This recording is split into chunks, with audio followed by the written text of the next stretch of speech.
Chapter 231. With the arrival of the Yanjiao tribe, the drumming tribesmen, who were originally nervous and worried, felt less pressure. At least in the coming war, they would not be fighting alone. With a helper, they felt more at ease.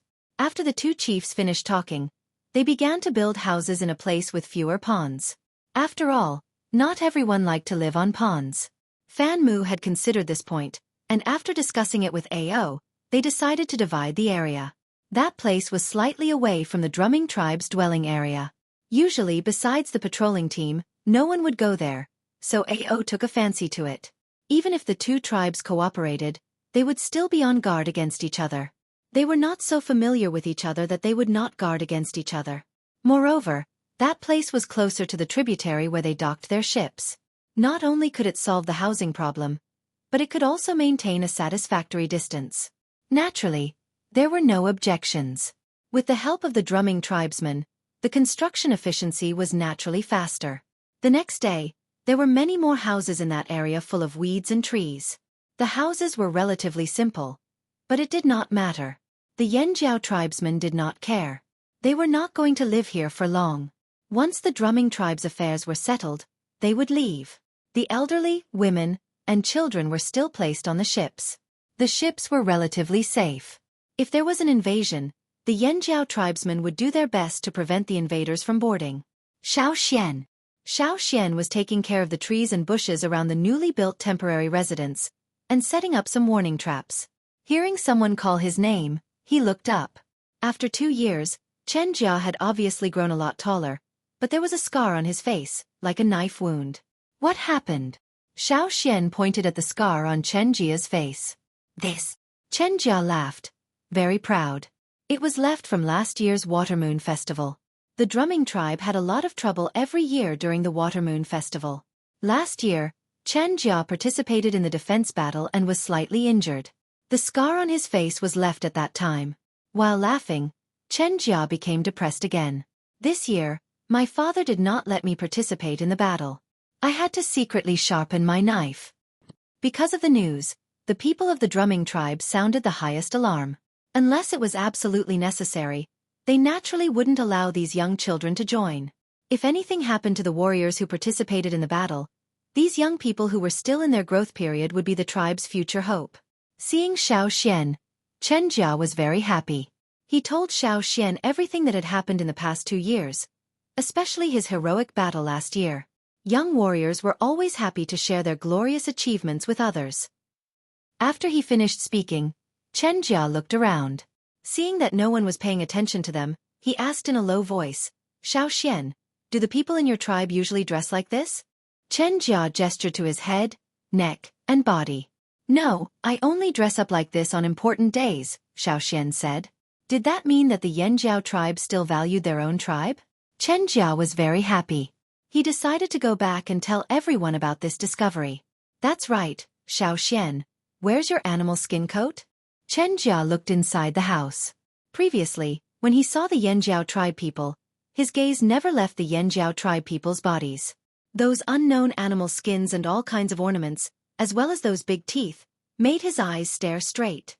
However, Chen Jia wasn't familiar with the other Yanjiao tribe people, so he could only come to Xiao Xian's place.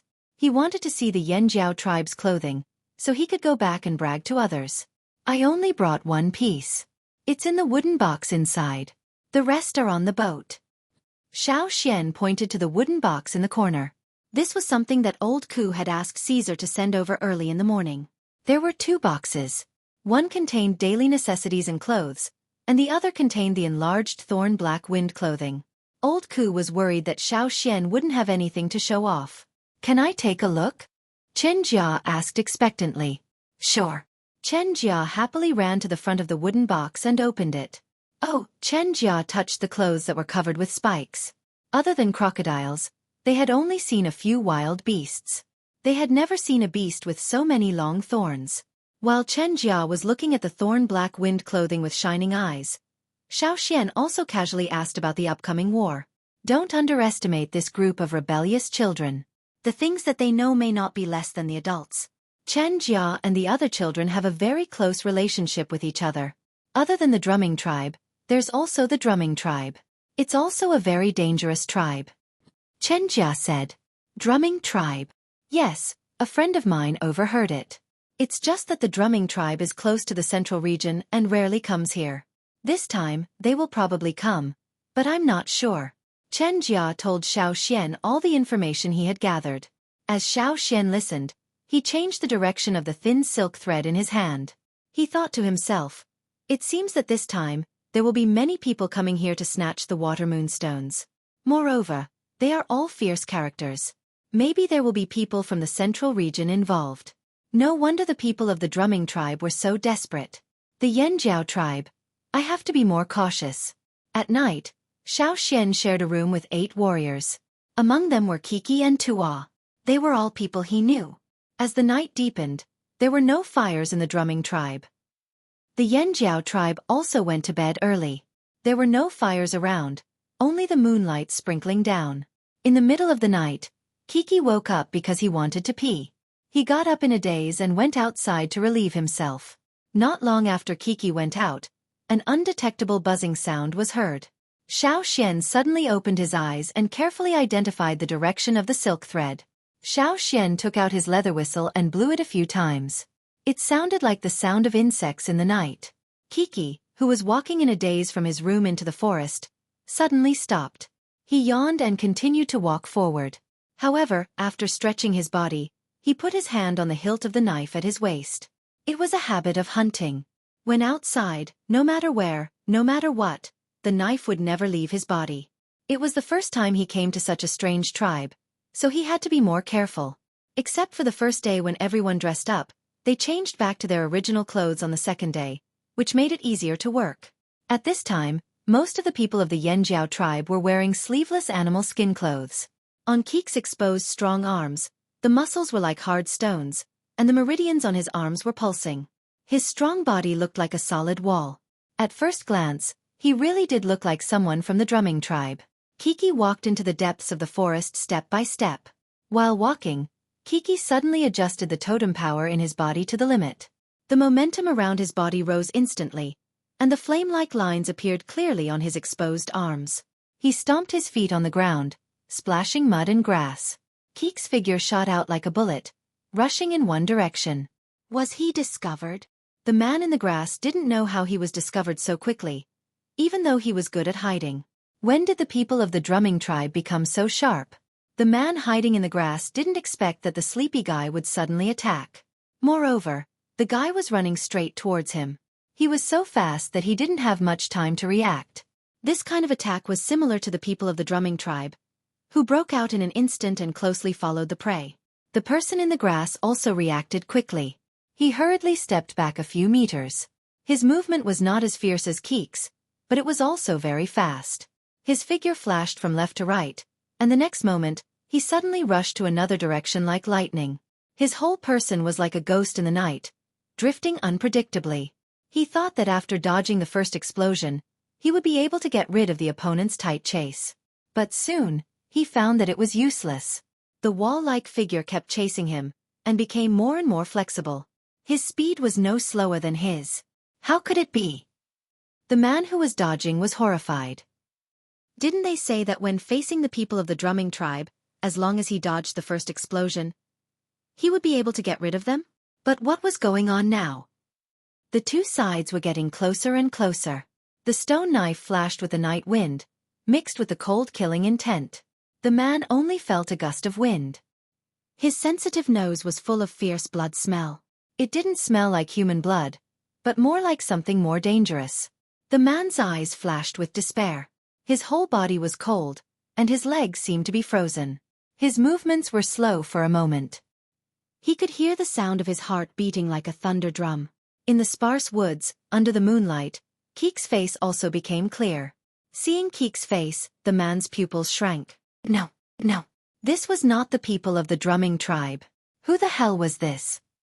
Before he lost consciousness, he could only see the shadow of the knife and the flame-like lines under the moonlight. Chapter 232. After Xueqi finished peeing, he yawned and went back with the bloody man in his hand. As soon as he opened the door, he found several pairs of eyes staring at him. The moonlight shining through the door was reflected in the eyes. Xueqi was so scared that the sleepiness he had just woken up disappeared immediately. "What's wrong?" Xueqi asked nervously. Although there were no torches in the room, everyone could see clearly what Xueqi was carrying because of the moonlight. Not to mention, there was a strong smell of blood. Just now when Xueqi blew the whistle, the people who were asleep all got up and silently approached the door, ready to go out and solve the problem if something really happened. However, they didn't hear Xueqi's signal for help for a long time.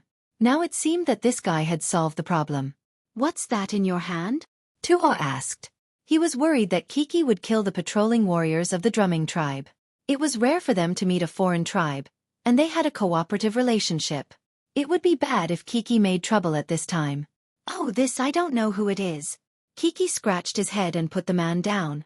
He didn't know what to say. He didn't feel anything when he killed the man, but now he suddenly felt a little uncomfortable. At that time, he acted according to his habit. He didn't care whether it was a man or a ferocious beast hiding in the grass. He dealt with the man in the same way he dealt with the ferocious beast. After he finished, he found that this time was different. Before Xueqi could answer, Xueqi went closer to have a look. The man was almost cut in half by Xueqi's knife. The blood started from the woods and extended to here. "He's not from the drumming tribe," Xueqi said after seeing the man's appearance. "Not from the drumming tribe? Then who is it?" "He's not from Yanjiao either." Tuo went closer, not caring about the blood and grass. He searched the dead man on the ground, but found nothing. "Tomorrow, let the shaman and chief have a look. Or, let the people of the drumming tribe have a look. They are more familiar with the tribes here. Let's see if they can confirm it," Xueqi said. Xueqi answered and then climbed onto the wooden bed. He put his arms behind his head and stared at the dark ceiling. Seeing this, Xueqi thought that this was the first time Xueqi had killed someone, so he asked, "Xueqi, do you feel uncomfortable? Can't get used to it?" Hearing this, the rest of the people didn't feel sleepy anymore. They wanted to hear Xueqi's next answer. Xueqi kept silent for a few seconds, then said slowly, "No." "What is that?" Someone couldn't help but ask. After all, they had no experience in dealing with people like this. Thinking about the upcoming battle, they wanted to learn from Xueqi, who had just experienced it himself. Experience was something that warriors had always valued. "That is." Xueqi paused after saying 2 words. "What is it?" "I just feel. Why is this person so weak? It's not satisfying to kill him with one strike," Xueqi said. Xueqi was speechless. This guy's old habit of looking down on people who could be killed with a single slash was back again. If the dead man heard this, he would be so angry that he would spit out blood. There were still a few days before the Water Moon Festival in the drumming tribe, and now the invaders had sent someone to investigate. The one sent here at this time was definitely not weak. At least, he was confident that he could avoid the patrols of the drumming tribe. However, he had triggered the warning system set by Xueqi in the forest.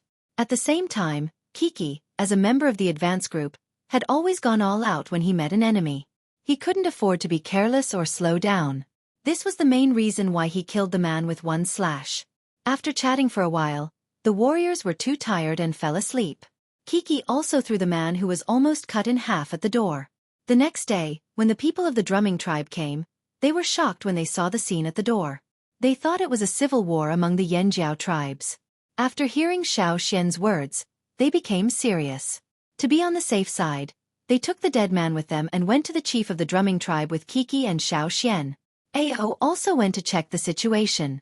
After carefully observing the dead man, Fan Mu shook his head and said, "I don't know which tribe he came from. The people of the drumming tribe didn't travel around as much as the people of the Pu tribe, so they only knew the tribes closest to them and the tribes that often attacked them. They didn't know anything else. He should be the helper of the drumming tribe this time." A man beside Fan Mu said. He avoided the patrols outside. He could avoid the patrols outside, but he was easily killed by Xueqi. Fan Mu and the shaman of the drumming tribe looked at each other and didn't say anything. They just had a new evaluation of the strength of the Yanjiao tribe's warriors, which could be seen from the slash marks on the dead man's body. Fan Mu and the others wanted to ask more about what happened last night, such as whether the enemy showed his totem or not, but Xueqi's answers almost made them suffer internal injuries. Too sleepy, didn't pay attention, don't remember. as the most outstanding warrior of the younger generation of the drumming tribe, Xueqi looked at Kiki, who was scratching his ears and cheeks to recall the battle last night, and thought to himself. When Kiki was reenacting what happened last night, there was no murderous look on his face, nor in his words. There was only stupidity between his eyebrows, and no murderous look. Just by looking at the appearance, people of the Yanjiao tribe would definitely be more popular outside than the people of the drumming tribe, if they didn't wear the very distinctive clothes on the first day. It was a matter of appearance. People of the drumming tribe generally looked more exaggerated. However, as a person who often led a team to trade, Xueqi had an instinct of dealing with different people. He could feel a kind of dangerous aura from Kiki, like the wild beasts in the deep mountains who would kill their prey once they set their eyes on it. Fan Mu asked for a long time, but still didn't get much useful information, so he gave up and said to Ao, "It seems that we have to deploy as soon as possible." "Yes." Ao nodded. When the people of the drumming tribe and the people of the Yanjiao tribe were discussing how to deploy, hundreds of people of the drumming tribe gathered in a mountain not far from the border of the drumming tribe. The man in the lead was tall and thin, wearing black animal skin. On his face, a scar extended from his forehead to his jaw, and crossed his whole face. Coupled with his gloomy eyes, he looked like a poisonous snake. He was the leader who led the drumming tribe to attack the drumming tribe and rob the water moonstones, Ji. The man in the lead was holding a half-meter-long knife made of animal bones, looking in the direction of the drumming tribe. After a short while he heard something, so he looked back and raised his chin. "Finally here? I thought you gave up this good thing. I didn't expect you to still come. Let me be happy for nothing." Nearly 500 people came over. Although these people looked very ordinary, not as strong as the people of the drumming tribe, and not as murderous as the people of the drumming tribe, their footsteps were very light. This was not intentional, but a kind of habit, a habit cultivated since childhood. Among them, each totem warrior was holding a dagger-like long-handled weapon made of stone, animal bones, or beast horns. It's rare to have such a good opportunity. We of the drumming tribe certainly won't give it up. Among the people who came over, the leader laughed. As for the reason why we are late, we sent 2 people to the drumming tribe yesterday, but only one came back this morning. The man who was laughing just now, the smile in his eyes disappeared in an instant, and was replaced by gloominess and fierceness. Such a rapid change was very strange. Ji frowned, and the scar on his face became more and more ferocious. "What do you want to say? You didn't tell us that the people of the drumming tribe found helpers," the man said angrily. "Helpers? Ji looked sideways at the leader of the drumming tribe, the corners of his mouth raised, and there was a trace of disdain in his eyes. "So what? If the drumming tribe is afraid, you can leave now. The drumming tribe never begged you to come with us, and we don't need it." In Ji's view, even if the drumming tribe found helpers, they would be some small tribes with little sense of existence in the periphery, and there was nothing to be afraid of. "In your dreams." The leader of the drumming tribe sneered. In fact, his idea was similar to Ji's. After all, this was not the central region. They didn't need to be careful in everything. He was just more cautious than Ji. Of the 2 people sent out, only one came back, and the other didn't come back at the agreed time. Obviously, something happened. We still have to be careful. It's good to send someone to inquire about it. The person I sent out to inquire only heard that they found helpers, but didn't find out who the helpers of the drumming tribe were. The defense of the drumming tribe is much tighter, and he couldn't go deep into the residence of the drumming tribe to inquire. "Enough." Ji impatiently interrupted the other party's words, saying, "Even if the group of Gorloks found helpers, who could they find? Look at how timid you are."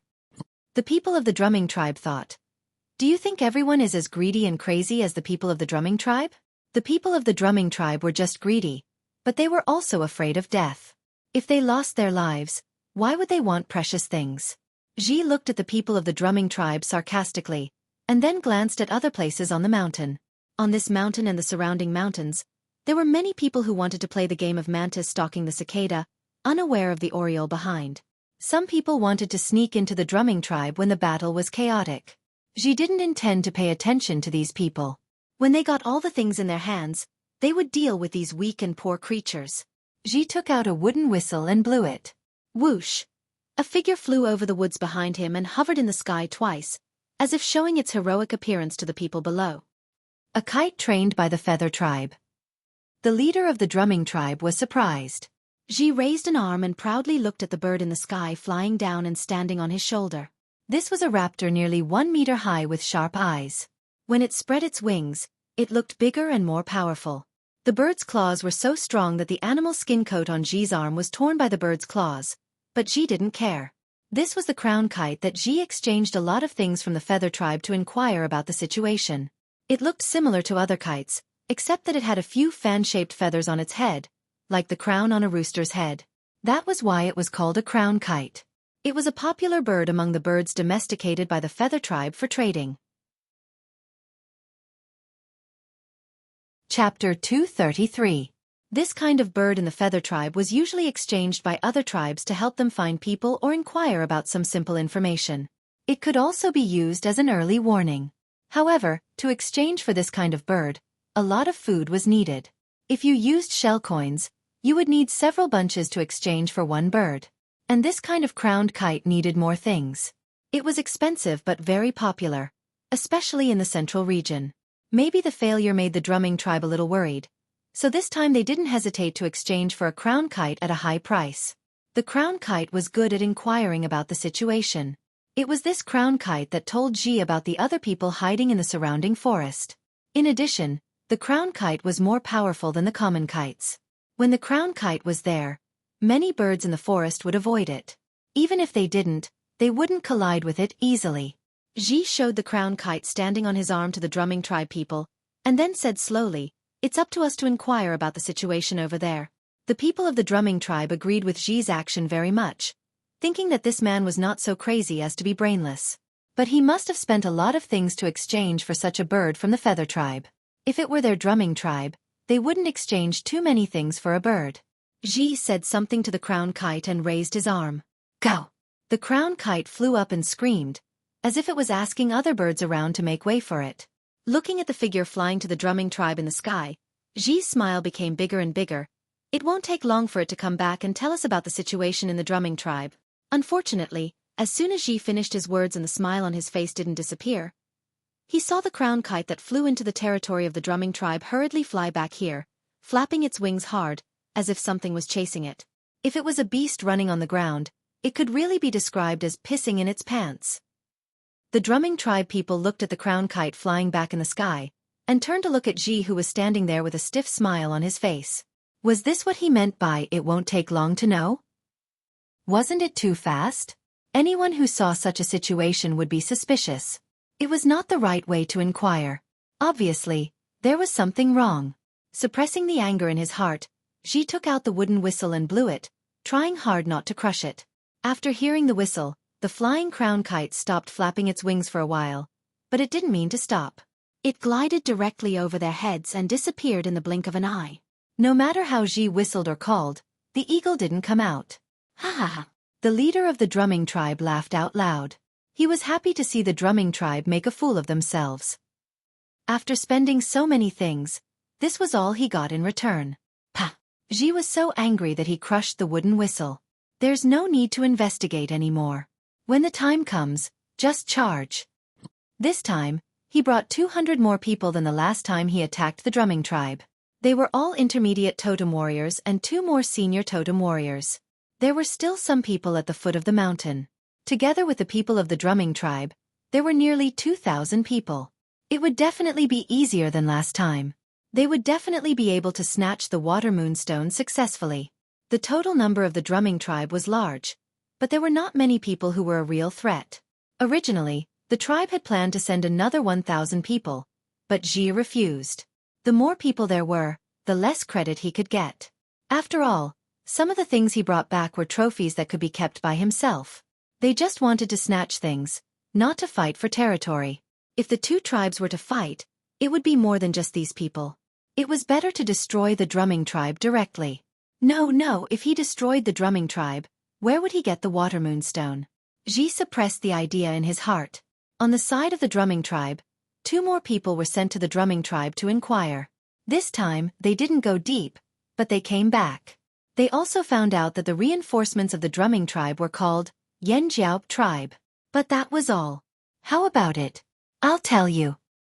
Xi had never heard of the Yanjiao tribe. It's just a small, unknown tribe on the periphery. Don't worry. Some people of the drumming tribe had heard of it, but not many, and they didn't think it was very important. They seemed to have heard of it in the last 2 years. But there was no such tribe in the central region. This time, the people of the drumming tribe were relieved. As long as there was no tribe in the central region, it was fine. They felt relatively easy and confident to deal with a small tribe on the periphery. Several days passed in the blink of an eye. The full moon finally came. For the people of the Yanjiao tribe, it was the first time for them to see such a spectacle in the drumming tribe. The muddy water became clear and transparent, and there were shining stones under the river. However, the people of the Yanjiao tribe didn't have much sense of value now. They just found the water moonstone fresh, and they couldn't eat it. Seeing the reaction of the Yanjiao tribe, the people of the drumming tribe finally felt relieved. They thought that the people of the Yanjiao tribe were all good people. Ao personally led some people to guard an area on the territory of the drumming tribe. This is our first battle here, and it's also a significant one. Our opponents are no longer the ferocious beasts in the forest, but the invaders from other tribes. They're the same as us. But what I want to say is, although the invaders are also humans and not ferocious beasts, I still hope you can treat them seriously like how you hunt ferocious beasts. Just like Xueqi, let these invaders see the ability of the Yanjiao tribe. Let them remember how the Yanjiao tribe defeated them. Being praised by the chief in public, Xueqi felt very proud. What's there to be proud of? When the time comes, I'll definitely hunt more than you. Tuwa and the others secretly thought. Ao's gaze swept across the people gathered here and said solemnly, "The invaders are not my people. Kill the invaders. Kill." The people seemed to have returned to the time when they were in the tribe, standing on the top of the mountain before the hunt, mobilizing before the hunt. At this time, they really wanted to sing the hunting song, but the chief didn't allow it. After finishing his words, Ao waved his hand, and the people gathered here immediately scattered to different places. This was the arrangement they had made in advance. They were divided into hunting groups, and each group had its own place to be responsible for. Xiao Xian was assigned to Keek's group. They were all members of the advance group, and later they would catch some powerful people, such as middle-level and senior totem warriors. It was the first time for them to face such a hunt. So many people were very nervous and excited. After holding back for so long, they could finally hunt. "Hey, in the air," Cha-Cha had already warned. Then, not far away, there came the sound of the people patrolling outside the drumming tribe. This meant that the people over there had officially set off. Ao stood in the same place and didn't move. He quietly listened to the movements nearby, as well as some small sounds in the distance that were quickly approaching. Whoosh!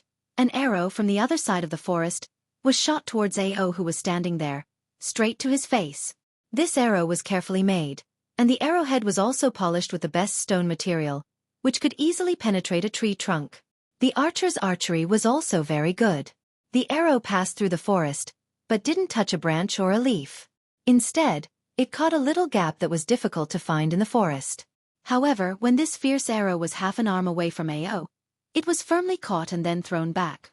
It almost followed the trajectory of the arrow, but after all, it missed Ao a little. Finally, with a tut sound, it shot into the trunk of a tree. Ji, who shot this arrow, looked at Ao, who was across the forest. His eyelids twitched, and a strong sense of crisis suddenly came to him. He was a senior totem warrior, and so was the person standing there. Looking at the arrow that pierced into the trunk not far away, Ji looked at the other side of the forest, and happened to meet Ao's eyes. Ao held the long spear in his hand, staring at the archer. The totem power in his body was running to the peak, and all the totem patterns on his body appeared. The flame-like totem patterns of senior totem warriors almost covered his whole body, extending to his fingers. A strong sense of foreboding spread all over his body. Ji immediately jumped down from the tree and left the original place. That kind of totem was definitely not from any tribe he had ever seen. This was the Yanjiao tribe? Ji thought in his heart. His thumb rubbed on the long handle, and then, just like he had thrown it thousands of times in hunting, Ao threw the long spear in his hand. Fast! The long spear was like a sudden lightning, quickly passing through the gap between the trees, rubbing the bark of some trees on the way, and then penetrating the body of an invader who rushed over. The long spear went through his body, and the bright red blood was brought out with the long spear. However, the long spear didn't stop flying out like the blood, but penetrated 2 trees at a faster speed than the splashing blood, and went to Ji. However, Ji quickly changed his position, and the place where he was just now, another warrior of the drumming tribe passed by. After penetrating one person and two trees, the long spear pierced the body of the second invader, and finally nailed deeply into a tree as thick as a bucket. Wherever the spearhead touched, the bark and wood chips on the tree trunk exploded, producing a loud bang. Crack, crack, crack, crack, that tree fell down. Seeing the situation over there, Ji was shocked. The Yanjiao tribe didn't seem to be as weak as they thought. Except for Ao's place, there were fights and killings everywhere else. Some people of the drumming tribe and the drumming tribe were really good at hiding, but for the Yanjiao tribesmen who often dealt with the ferocious beasts in the mountains and forests, this was really nothing. This was also the reason why Xueqi sensed the opponent's position after receiving Xiao Xian's warning. Xiao Xian waved the stone knife in his hand, and the stone knife chopped down from the air turned into a gray lightning, going straight behind the grass in front of him. But when it was about to hit the grass, the wrist holding the knife slightly shook, and the knife suddenly changed its original route and stabbed into the grass. Seeing Xiao Xian's knife coming at him, the man picked up the stone tool in his hand, intending to block it. Unexpectedly, Xiao Xian suddenly changed his attack midway. He didn't have time to follow the change, and his forearm was pierced through by the stone knife. The knife quickly pierced through the arm bone and pierced the man's neck without stopping. Pulling out the knife, Xiao Xian looked at the other people in other places. Tuo beheaded an invader of the drumming tribe with one knife, without any slack. As Ao said, he treated every invader like how he faced the ferocious beasts when he was hunting. The burst of totem power, every swing of the knife, every attack, was just like when he was hunting in the mountains and forests of the tribe. He didn't use the knife, but once he did, he used the strength to chop the ferocious beasts. Even the ferocious beasts with thick skin and hard armor would bleed if they were hit, let alone these unarmored humans. Tuo's knife was even more powerful than Xueqi's that day. The man who was hit by Tuo's knife didn't even have time to say a word before his body split open. Hot blood sprayed out, splashing on the ground, on the tree trunk, in the grass, and even on Tuo's body. Without stopping, Tuo quickly set his target on the second intruder. He waved his sword before Xiao Xian could. The blade quickly drew a horizontal arc in the air, and the second intruder was directly cut in half at the waist. The attack was executed in a single breath. The speed, the ruthlessness, and the ferocity of the saber completely exceeded the invader's imagination. Puff! The color of blood spread out like a red fountain. The man who was hit by the knife was still in the air, but below the waist, he ran 2 steps before falling down. When Fu Shi came over with 2 warriors of the drumming tribe to check on the situation of the Yanjiao tribe, they happened to see this scene. They had seen many similar situations along the way, and it had already made them feel a chill in their hearts. Sucking in a cold breath with the smell of blood, and then looking at the violent man in the killing field who was abnormally calm, Fu Shi and the others suddenly felt the hair on their heads stand up. What kind of people were these? They were not inferior to the style of the drumming tribe at all. Even more terrifying, there was a kind of momentum that made people directly shrink back.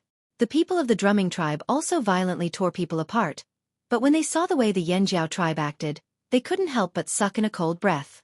Noticing the arrival of Fu Shi and the others, and after cutting down the third invader, Tuo looked back in the direction of Fu Shi and the others and smiled in a friendly way.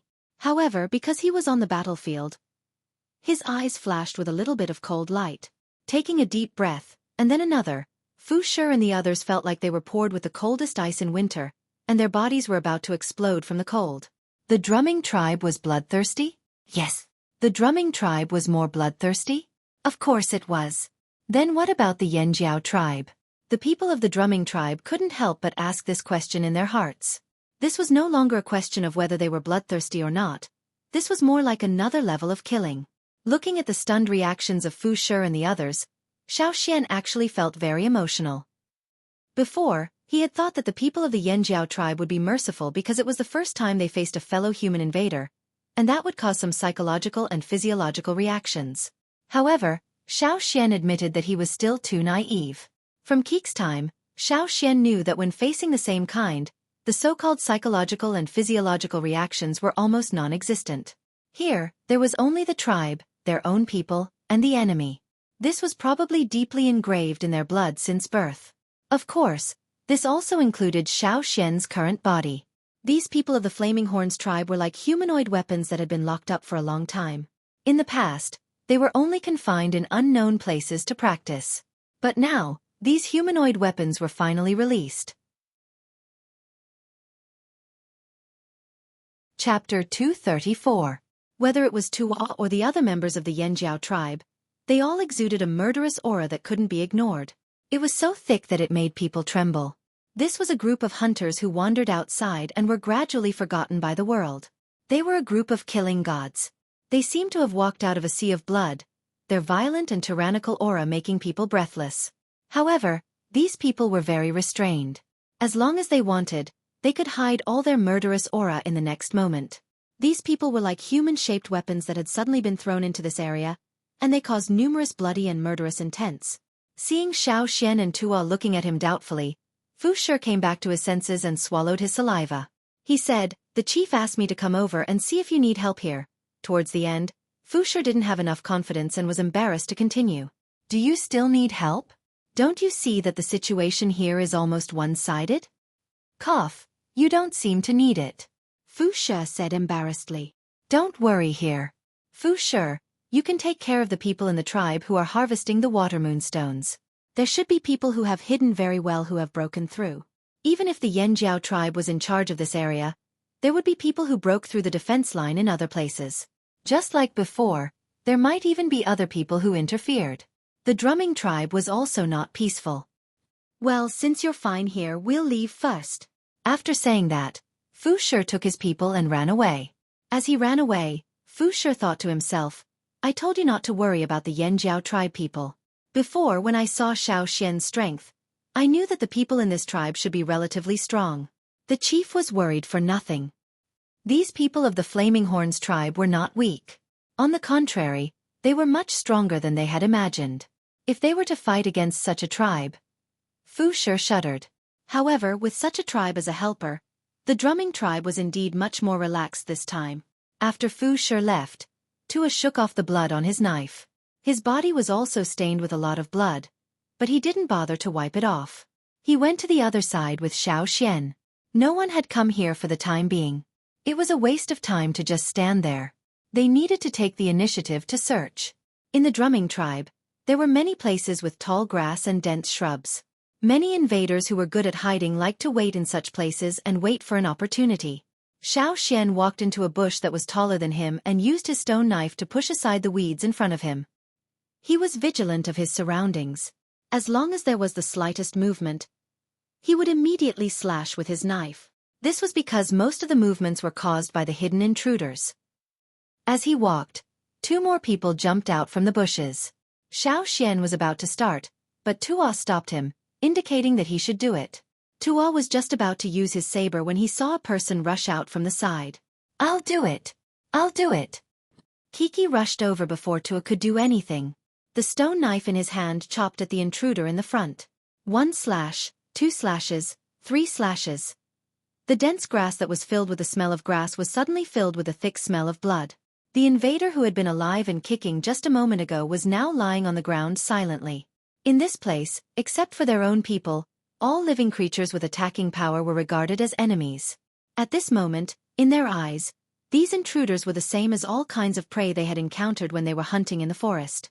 Although these intruders looked like them, the chief had said that all non-members of the tribe were the same. Of course, allies were different. Xueqi didn't feel any pressure at all. Sometimes, Xiao Xian only felt that these people's thoughts were unbelievably simple. For many people, things that were difficult to adapt to were not a problem for them at all. After killing 2 intruders, Xueqi ran away and continued to search for other intruders hiding in other places. Tuo was so angry that he chased after Xueqi because his prey was robbed.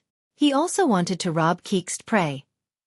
How many prey they had hunted was to be reported afterwards. The chief had said that they would be rewarded according to their merits. Their team was in charge of this area and didn't say where they had to guard. Therefore, they only needed to find those intruders in this area and kill them. Xiao Xian didn't follow them, but continued to walk forward. As he approached the edge of the area they were in charge of, he ran into Mao, who was running towards him. Behind Mao, there were 3 people who were chasing after him. Judging from the weapons in their hands, they were all from the drumming tribe. Mao, who was running, suddenly turned around and chopped at the man who was chasing him the most. The man reacted quickly and blocked it with the weapon in his hand. Mao's knife had been chipped a lot because of several slashes. This time, the strong chop directly broke the knife from the middle. Mao threw the broken knife in his hand, and half of the knife pierced into the throat of the man who was chasing him. Mao didn't stop, but pulled out another stone knife from his waist. Looking at the two people who were chasing him, he bent his knees and bounced to the side, running towards them. Mao saw Xueqi, but he felt that he had the ability to deal with him.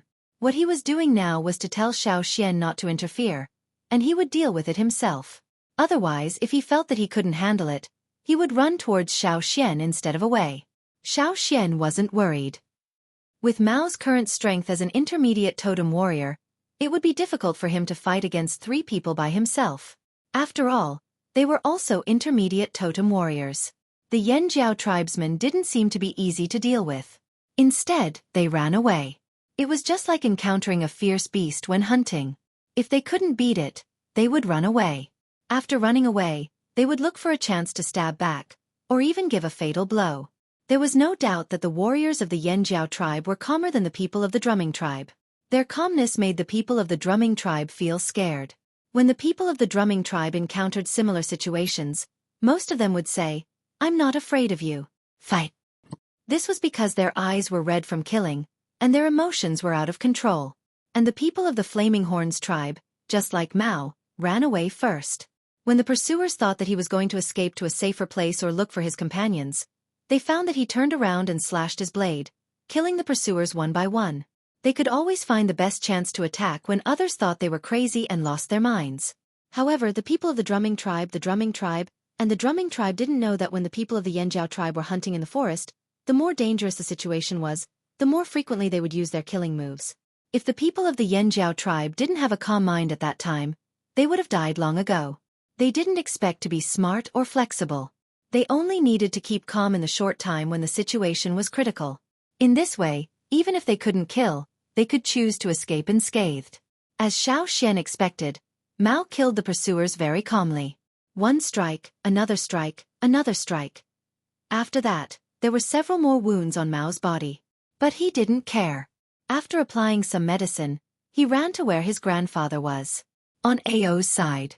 After several unsuccessful attacks, Ji found that the people he was facing were very difficult to deal with. Facing Ao, it was like facing a towering ancient mountain. Standing in front of such a mountain, Ji suddenly felt that he was a little small. Ao's attack came without any warning. Just a moment ago, he was still walking slowly, as if he had left the battlefield and did not want to be a spectator. However, the next moment, he took a step forward like lightning. Under the stimulation of the totem power that had soared to the peak and the momentum of this step, he waved his arm like the long spear that had been thrown out just now. With the momentum of this step, he rushed towards Ao with a strong and fierce momentum that could break through everything. When Mao arrived, he just saw a figure being hit by his grandfather. Not paying attention to the figure that flew out, Mao looked around and found no other dangerous people. Then he went to Ao's side. "Grandpa, should we let them out?" Mao glanced at Ao, and then quickly looked at the direction of the ship. Ao was silent for 2 seconds, listening carefully to the movements around, and then said, "Well, let them out to stretch their legs." Ao used this battle as the first training ground and the first whetstone for the Yanjiao tribe. Looking at the current situation, it was totally unnecessary to let those guys out. But it had been a while, and there were people outside the drumming tribe who were ready to make trouble, so it was better to end the battle quickly. With Ao's permission, Mao's eyes flashed with joy. He didn't stay any longer, and hurried away to let Ao continue. Looking at the man who was hit and was about to get up and run away, Ao frowned and clenched his fists. He was really tough. Ji just wanted to leave as soon as possible. The people of the Yanjiao tribe had a keen sense of danger, a fierce and decisive attack, and a savage and ferocious killing intent, which shocked him very much. Where the hell did this tribe come from? Ji was extremely horrified. And what did the young man say just now? Let them out? Who were they? The ominous feeling in Ji's heart grew stronger and stronger. Perhaps, this operation was not as simple as he thought. Instead, it was carried out in a way that made them fearful. Mao, who ran out from Ao's side, avoided the sneak attack of the invaders.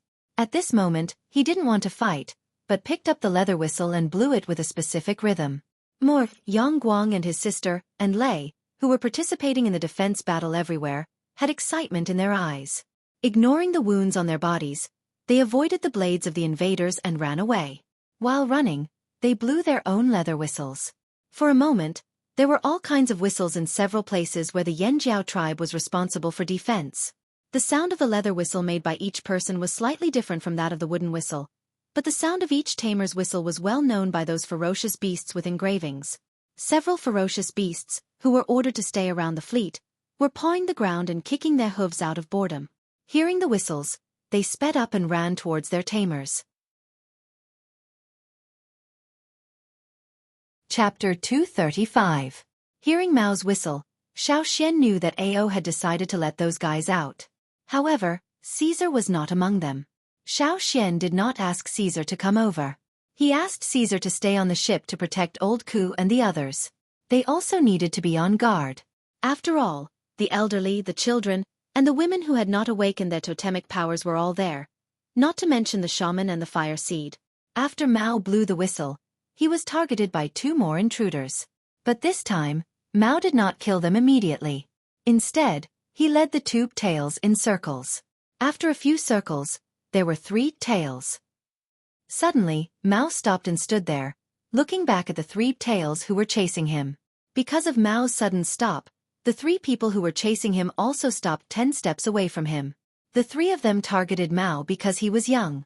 Such a young warrior should be easier to deal with, so they avoided those fierce-looking middle-aged warriors and chose this younger one. However, why was this young warrior not nervous at all when surrounded by the 3 of them, and there was no fear in his eyes? Was it a trick? The 3 of them were suspicious.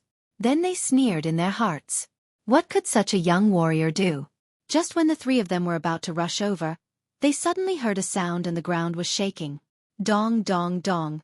The sound was getting closer and closer, and the shaking of the ground was getting more and more obvious, indicating that a heavy object was approaching.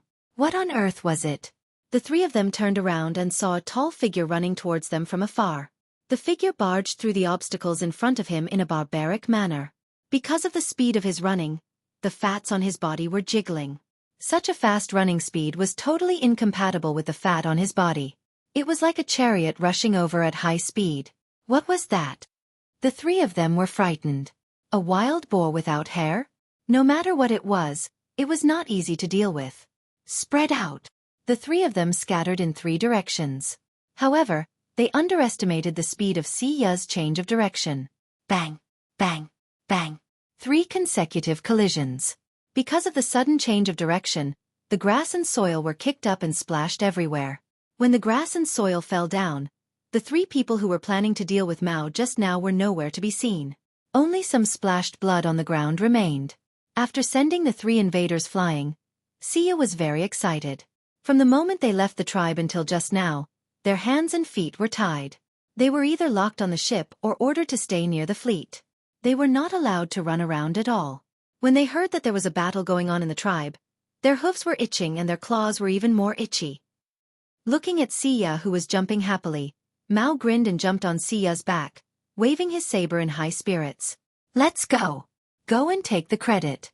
Don't let others take it. Humph.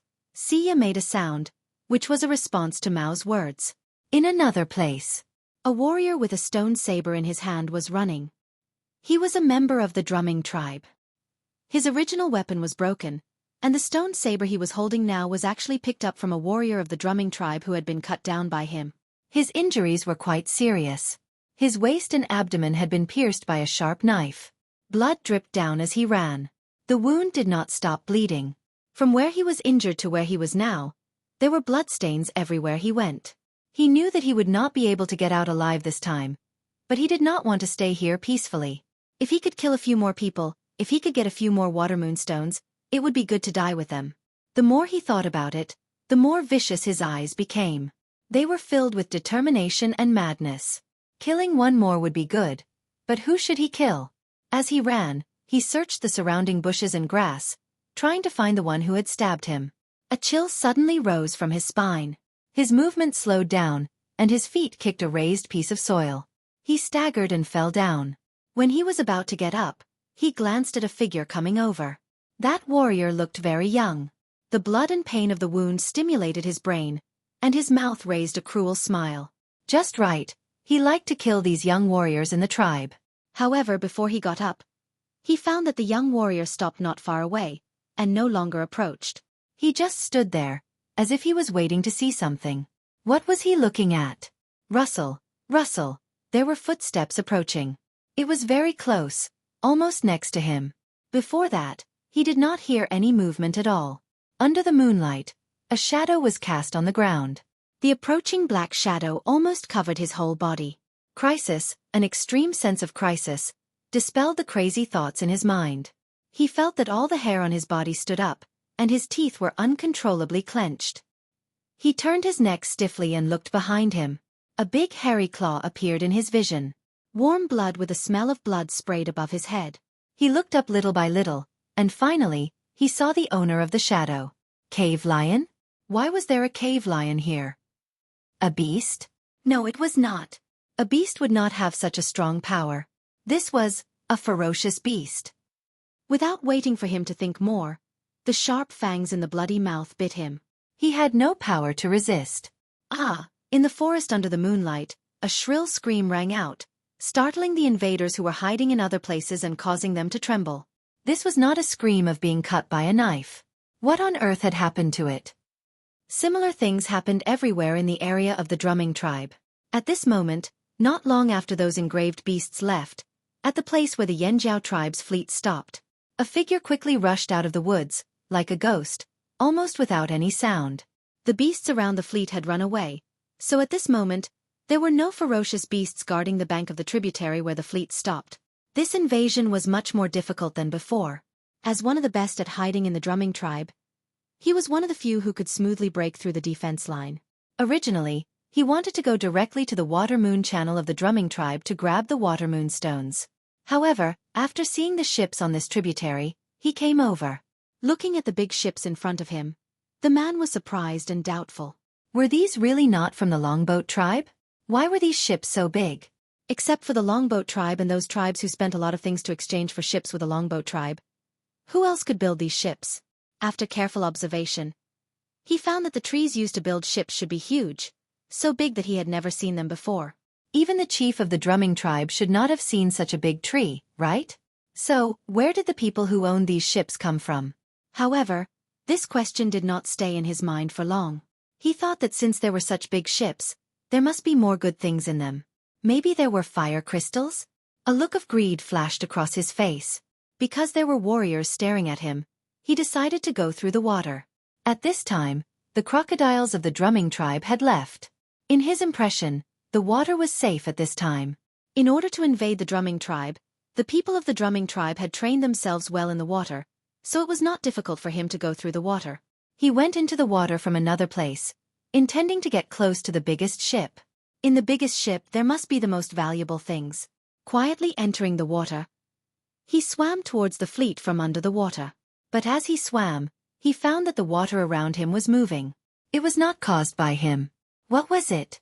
Before he turned back, a big hook-like mouth bit over, clamped his waist, and then the big mouth closed. Blood spread out from under the water.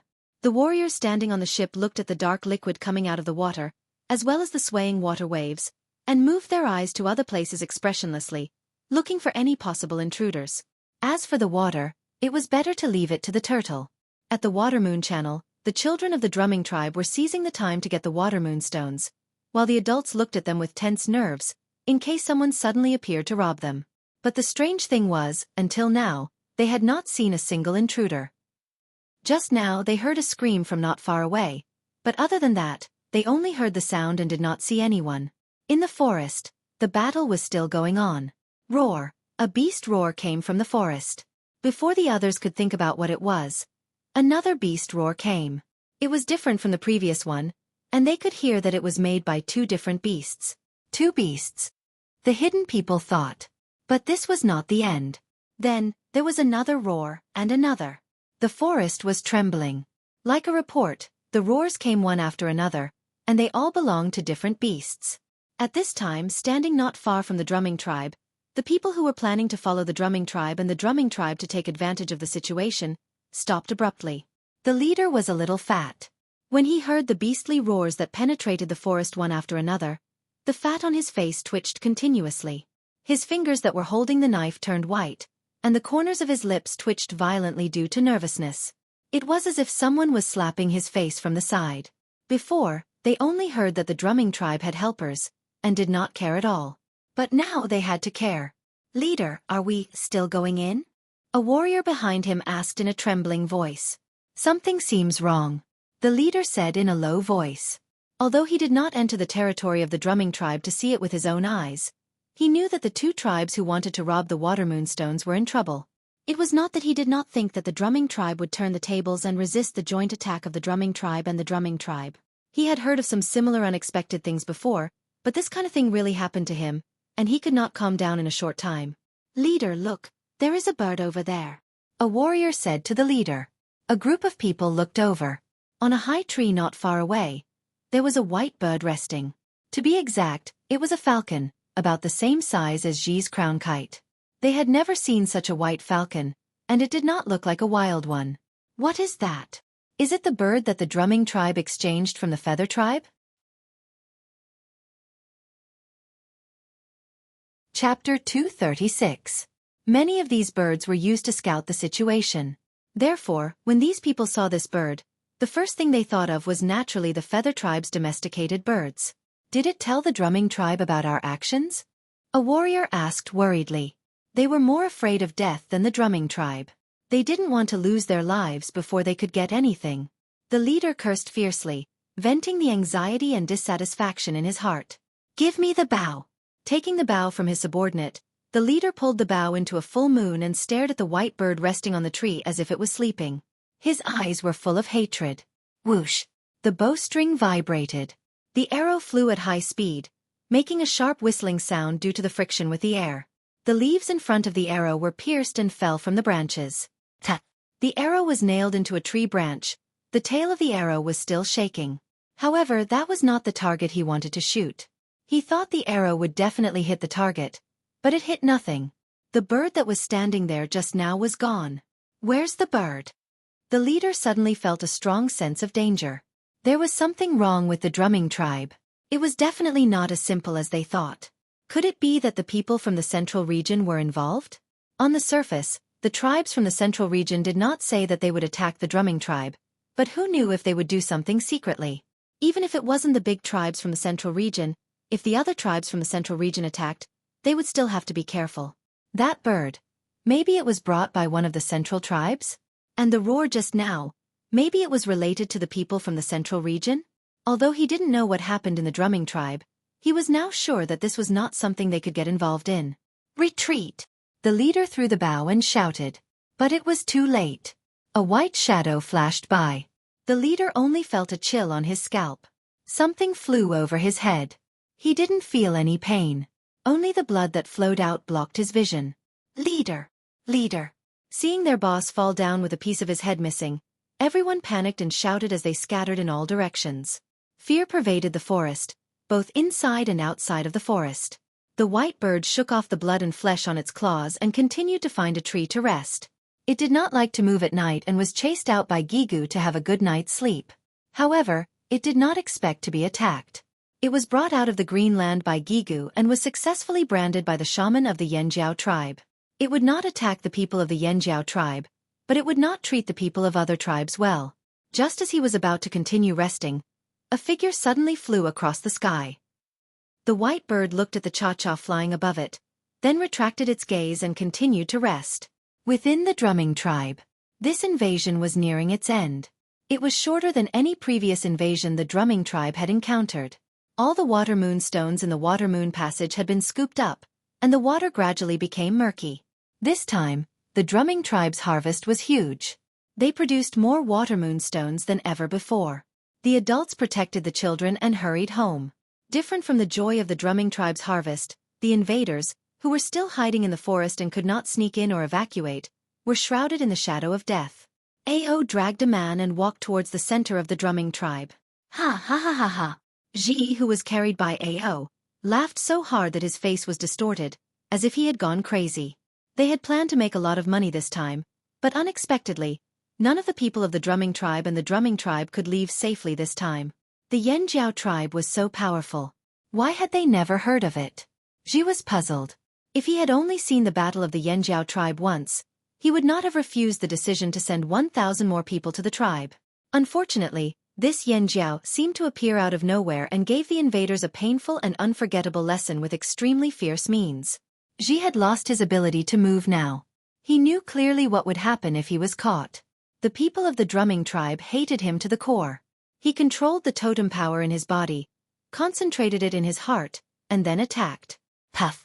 Blood spurted out from Xi's mouth, and he lost his breath. Ao lowered his head and looked at the dead man. His face did not change, and he did not stop walking.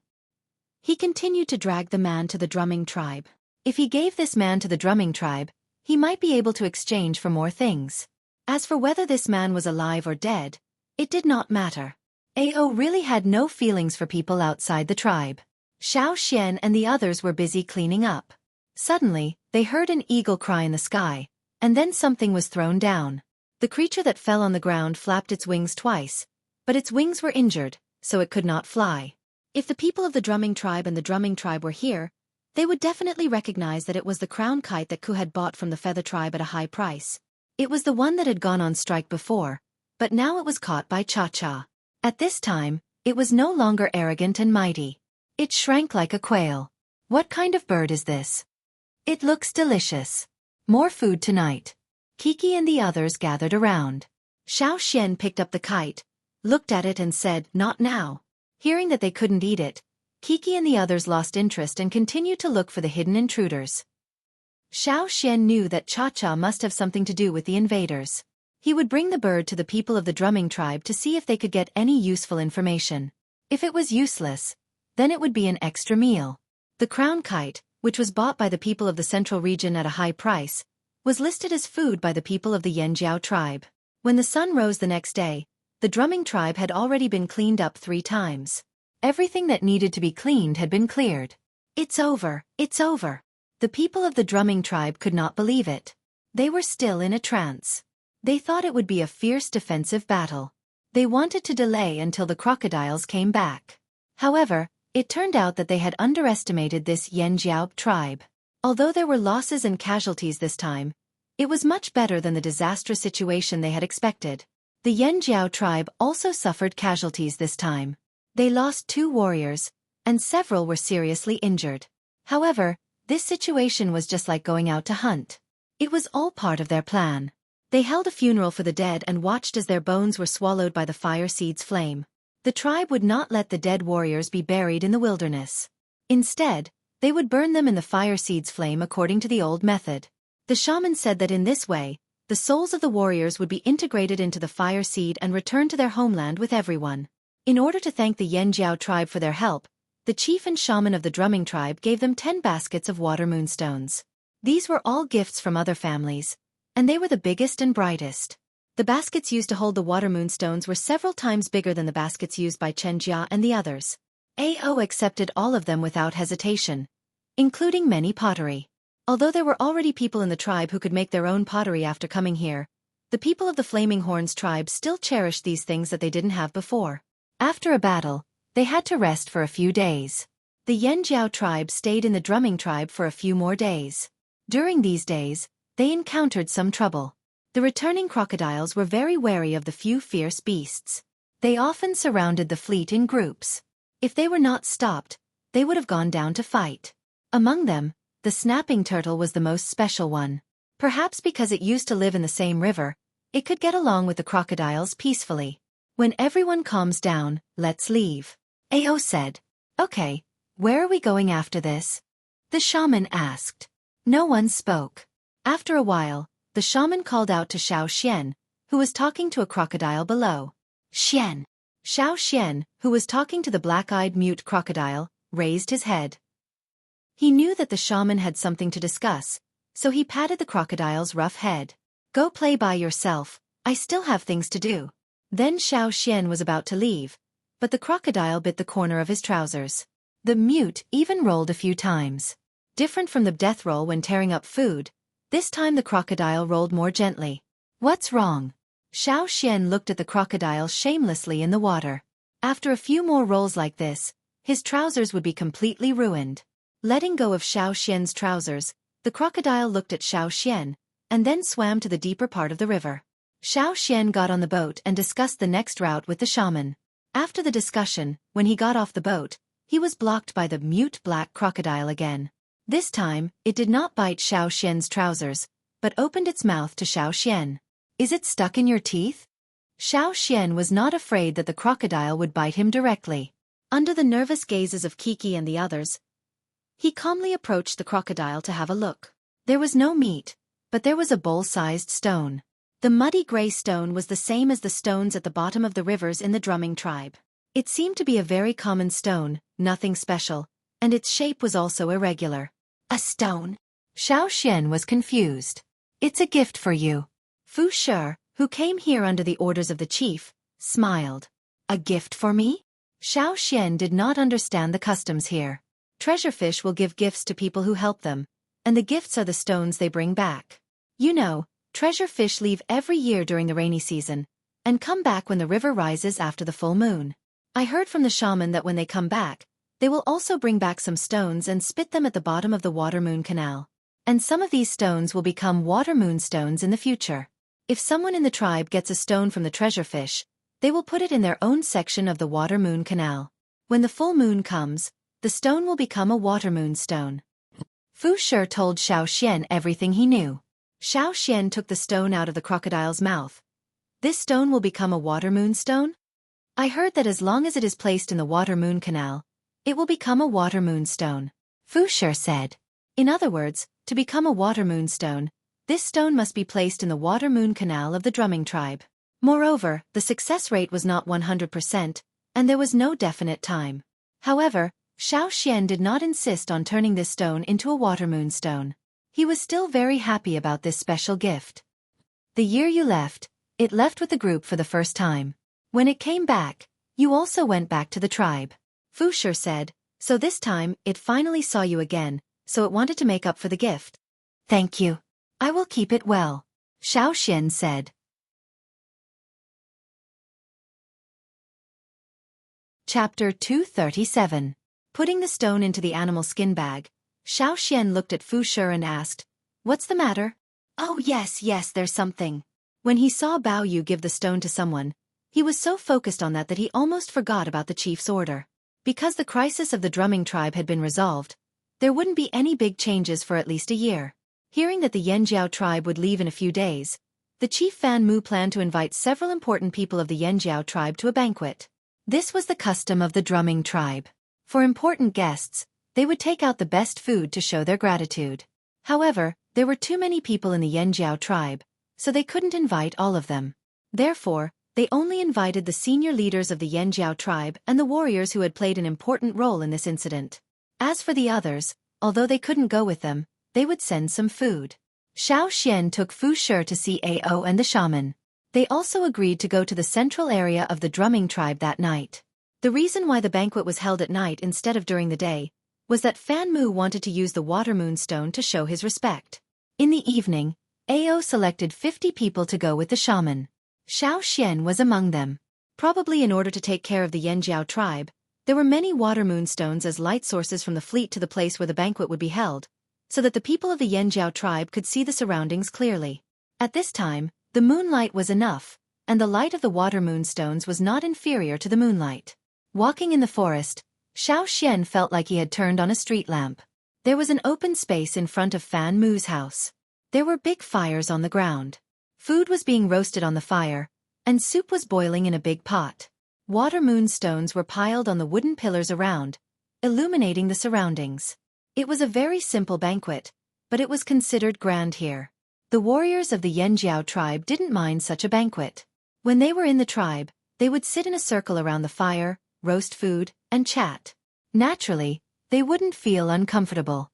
At this dinner, in addition to expressing his gratitude, Fan Mu also asked the Flaming Horns tribe if they needed to go to the Pu tribe to trade.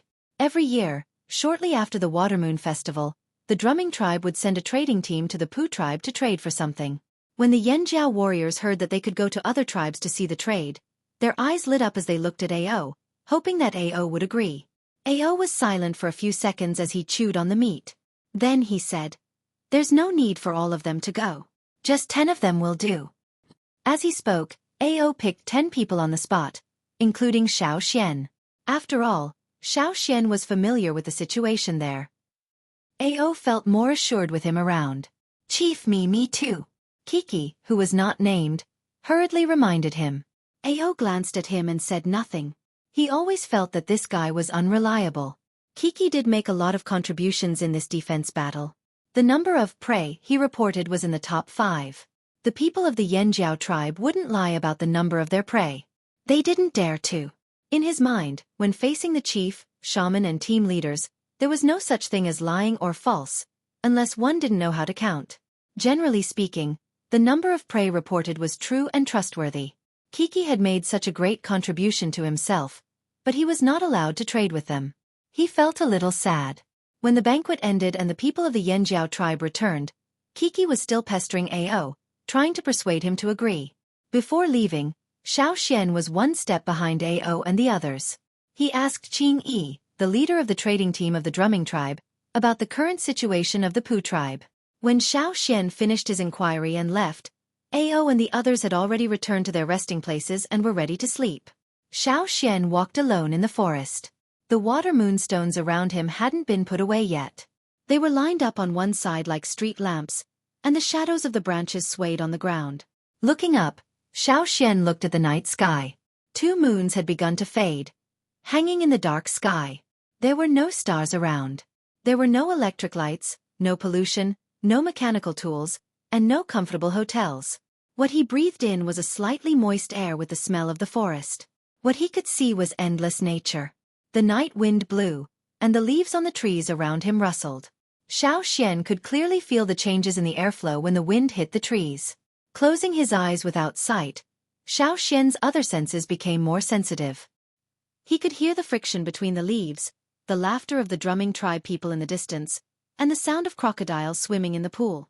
The changes in the wind speed, the direction of the airflow, and his sensitive senses allowed Xiao Xian to distinguish the trees around him, and where there were obstacles. He didn't need to see to know where the way out was. He lifted his foot, 1 step, 2 steps. He avoided the tree trunks, bypassed the bushes, and stepped over the protruding soil on the ground. Xiao Xian walked faster and faster, smoother and smoother. Everything around him had already formed a 3-dimensional picture in his mind. From this picture, he could accurately determine where the obstacles were. He even had a feeling that if he wanted, as long as he had enough time, he could even count how many branches were as thick as an arm on the 10-meter-tall tree next to him. He could even count the number of leaves on each branch. He could do it. This feeling was getting clearer and clearer. Maintaining this state, Xiao Xian slowly blended into the natural forest. In this unfamiliar forest, he closed his eyes and walked freely. As he walked, Xiao Xian noticed that on the 3-dimensional picture formed in his mind, there were light spots. Most of them were slightly further away from him. Those moving light spots were faintly white, similar to the water moonstones. Were those people from the drumming tribe? Feeling carefully, Xiao Xian could vaguely feel some familiarity.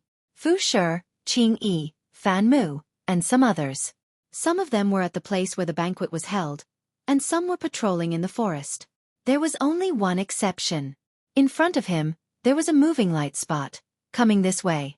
This light spot was not like the white of the drumming tribe, but an inconspicuous gray. If one was not careful, it would be easy to miss this light spot. Not from the drumming tribe? Very strange. Naturally, it was not from the Yanjiao tribe. Then who was it? Xiao Xian opened his eyes and looked forward. There was almost no sound of footsteps, but the other party was approaching. Xiao Xian stood in the same place, holding the hilt of his knife, quietly looking over there. Probably because he had discovered Xiao Xian, the other party no longer hid his movements. His footsteps gradually became louder, but he also controlled the sound and rhythm, just like the speed and sound of the patrolling members of the drumming tribe. A strong figure came out. Looking at the figure, it was similar to many of the warriors of the drumming tribe, and also dressed like them. Are you from the Yanjiao tribe? The other party's rough voice was casual and familiar, just like the other members of the drumming tribe treated the Yanjiao tribesmen. As the other party slowly approached, Xiao Xian also saw his face clearly. It was a very standard appearance of the drumming tribe. Are you from the patrol team? What's your name? Xiao Xian asked. The other party smiled, seeming a little embarrassed to speak. I'm just, haha, lazy, so I came out for a walk, the other party said, but his words slowly slowed down. Finally, he stopped before he finished his sentence. So sharp. The other party looked at the knife in Xiao Xian's hand, and then looked at Xiao Xian's defensive posture without any suspicion. He also understood that he had been recognized, so he no longer wasted time making up excuses. Even the tone of his voice changed. Actually, I'm just here to watch the fun, he said. It was impossible to tell his age or gender from his voice. Crack, crack, crack, crack, crack. With the soft sound of bones cracking, Xiao Xian noticed that the other party's figure was changing. He had gone from being tall and strong to being thin, as if he had been deflated. His face was also changing, no longer looking like a member of the drumming tribe. Bang! There was a muffled sound like a wooden stake falling to the ground. The other party suddenly stomped on the ground. His legs, which had become as thin as firewood, seemed to have the strength of steel. The shock waves caused by the powerful force shot out from where his feet touched. The weeds on the ground were violently torn apart, breaking into tiny pieces. The slightly dry and hard pieces of soil between the weeds were instantly pulverized into dust. The other party stomped on the ground and rushed straight at Xiao Xian. His entire leg was like a Cold War knife, drawing an arc in the air, bringing with it a strong force that cut through the air towards Xiao Xian. Xiao Xian did not intend to take this kick head-on. Instead, he chose to retreat and avoid it. After missing the kick, the other party did not stop. Like a poisonous snake, he stomped on the ground and bounced up again, as if he was going to attack again. However, to Xiao Xian's surprise, after this stomp, the other party's figure disappeared from where he was. He did not hide, he really ran away. Xiao Xian was speechless. From the moment the other party was exposed, he had only taken 2 steps. In the first step, he kicked towards Xiao Xian. His momentum was as fierce as the claws of a beast, the fangs of a poisonous snake, as if he wanted to fight to the death with Xiao Xian. However, in the second step, he suddenly changed his style and ran away like a bolt of lightning. Xiao Xian did not chase after him. The other party's actions were strange and he ran away quickly. It would not be easy for him to catch him. Moreover, the other party was not weak. Furthermore, that person gave Xiao Xian a feeling that he did not have any murderous intent. Even when he kicked out, it was just power, but there was no real murderous intent. He just opened his mouth and revealed his sharp teeth and claws, scaring people into retreating immediately. Xiao Xian looked in the direction of the other party's disappearance, wondering who he was. When he was in the drumming tribe, he also met people who were good at disguising and hiding, but they were not from the drumming tribe. Was this the robber that the people of the drumming tribe once talked about? His purpose was to steal the water moonstones? But it should not be. There were so many along the way, and none of them were missing. So, as he said, he was just here to watch the fun?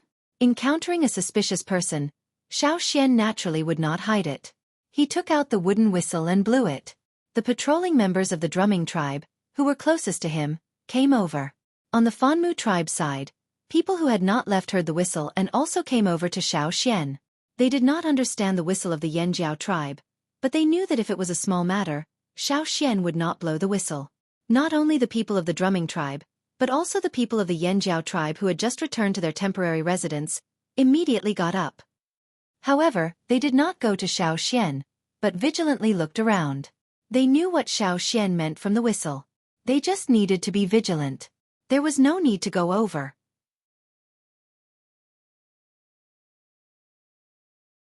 Chapter 238.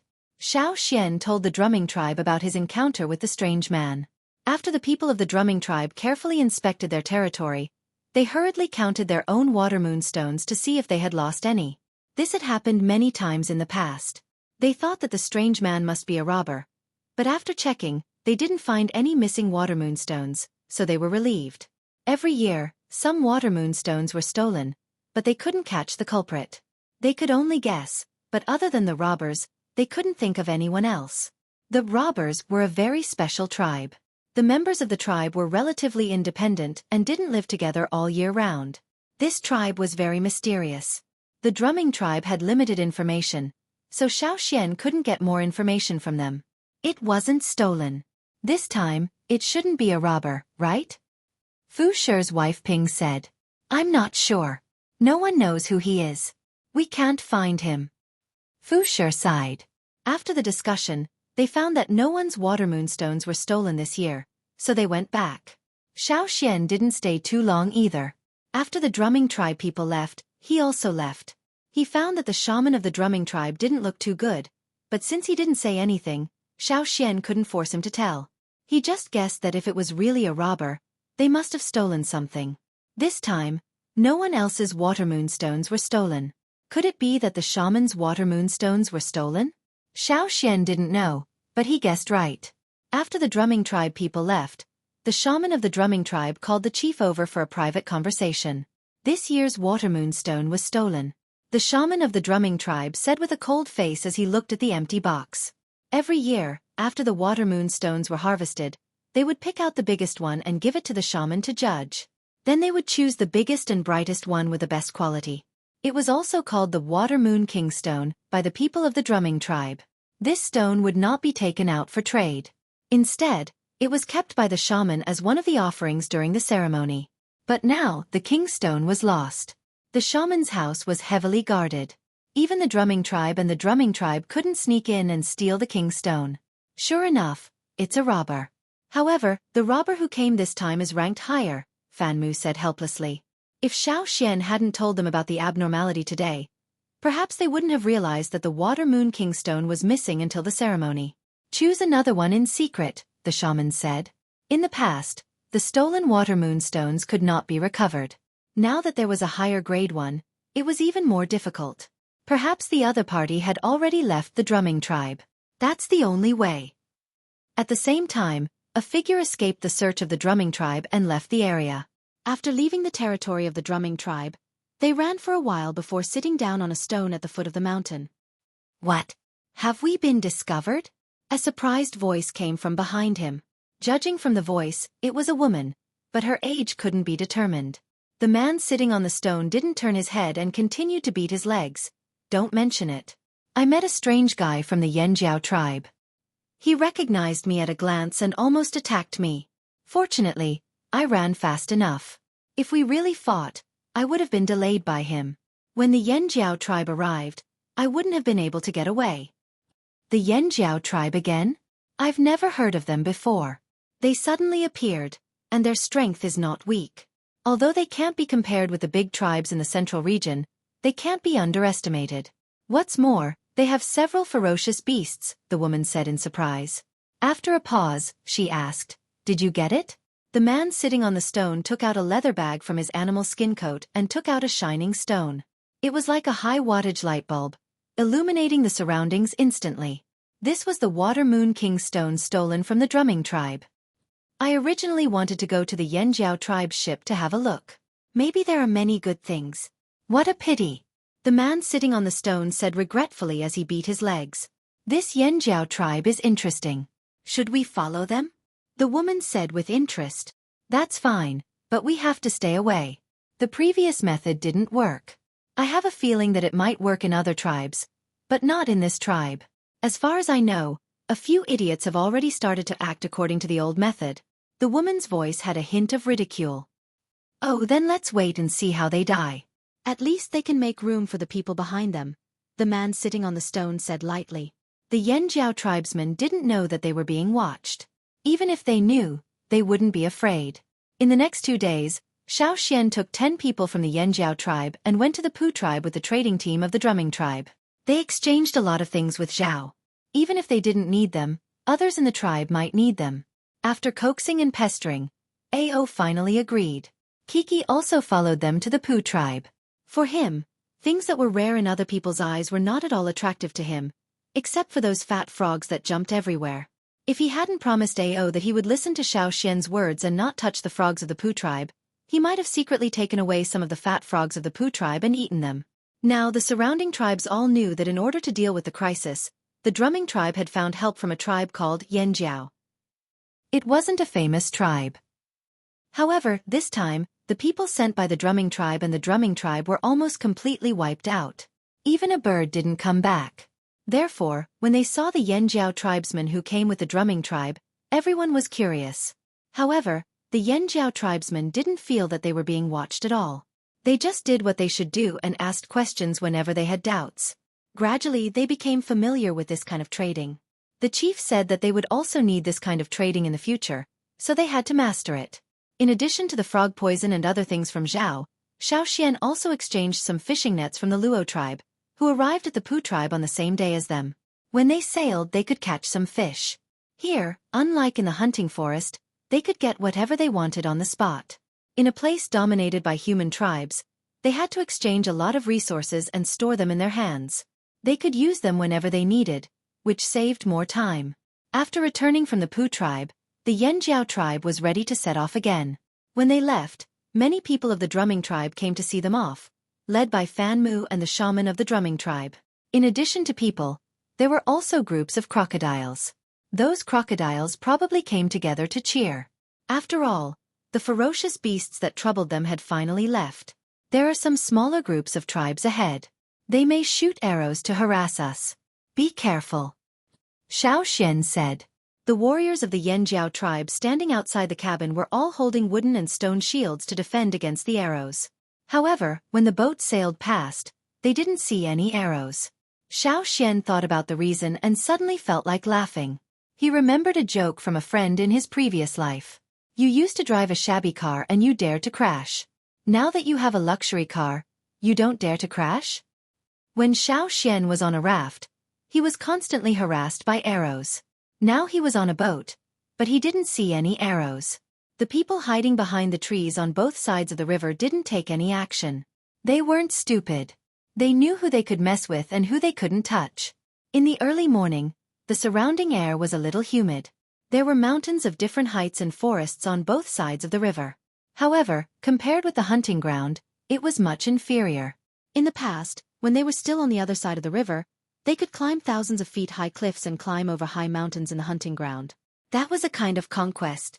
But here, the mountains were not as high as in the hunting ground, and the beasts here were not as strong as in the hunting ground. However, there were people here, other tribes, and more challengers. Here, the threat of people was far greater than that of the high mountains and fierce beasts. Ao's purpose was achieved. After the incident in the drumming tribe, the people of the Yanjiao tribe had a preliminary understanding of life here, and their mentality had changed. A new challenge, a new life, they had to adapt to conquer. Xiao Xian stood at the bow of the boat and told Ao and the two team leaders about the news he had heard from the Pu tribe. In the past 2 years, which tribes had disappeared, and which tribes had no sense of existence before. By the way, Yan Shua asked me if I could bring some of his acquaintances here. Xian, what do you think? Ao asked. Bring them not only here, but also the wanderer friends of Yanji and the others in the longboat tribe. We can pick them up when the time comes. Although they don't have strong fighting power, they can help us in other ways. Ao nodded. In this case, you go with Yan Shua and the others to bring them here. Okay. And Chief, our tribe is back. The wanderers in Yanjiao may feel it. Xiao Xian said. Speaking of the wanderers in the tribe like Yanji and the others, Ao was refreshed, indeed. Even if they hadn't reached the old land and lit the fire there, maybe they could meet many wanderers of the Yanjiao tribe.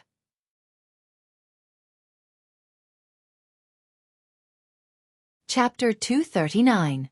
Originally, Xiao Xian planned to go with Yan Shua to bring the wanderers who were with Yan Shua. In the original plan, they didn't go through there. There were too many forks in the river, so the tribe's fleet would go through another waterway. But before they left, the shaman stopped the people who were about to leave. The shaman wanted the fleet to go to the place where Yan Shua used to live. Xiao Xian told him that there were many wanderers and slaves who lived a hard life there. Let them go and have a look. This was what the shaman said at that time. He wanted the Yanjiao tribesmen who had been isolated outside to see the wanderers who lived in the cracks. They wanted to see the 2 lives of others after the tribe was destroyed. Wanderers and slaves. The shaman wanted to teach the Yanjiao tribesmen a lesson. Since they crossed the river, the shaman's presence was much lower. When they were in the tribe, many things were decided after the discussion between the chief and the shaman. But after they came here, the shaman rarely intervened. Most of the time, it was Ao who commanded in the front. Now the shaman rarely expressed his opinion, so naturally no one objected. The fleet took a long detour. From the original plan, they came to the waterway that the traveling team of the Pu tribe often traveled. On the land next to the Y-shaped river fork, The slaves were called to work early in the morning. There were many large and small bamboo rafts on the river. These were the slaves who were fishing. When they were there, the wanderers didn't dare to fight with them, because they would be besieged. Some supervisors with whips on the shore stared at the river to prevent anyone from being lazy, and also to guard against the wanderers. These supervisors were only a little better than the slaves at the lowest level. They weren't at the level of titled slaves, but at least they had some more power from the slave owners. They were stronger than those who hadn't awakened their totem power. Staying here was also a deterrent to the wanderers who were ready to make trouble. Those who could climb from the lowest level to the supervisor level were all ruthless people. It could be seen from their eyes that they were ruthless. A little further away from the slaves, some wanderers also began to work. A few wanderers who were dressed better than the others yawned and walked slowly to the river. They drank some water and washed their faces with the river to wake up.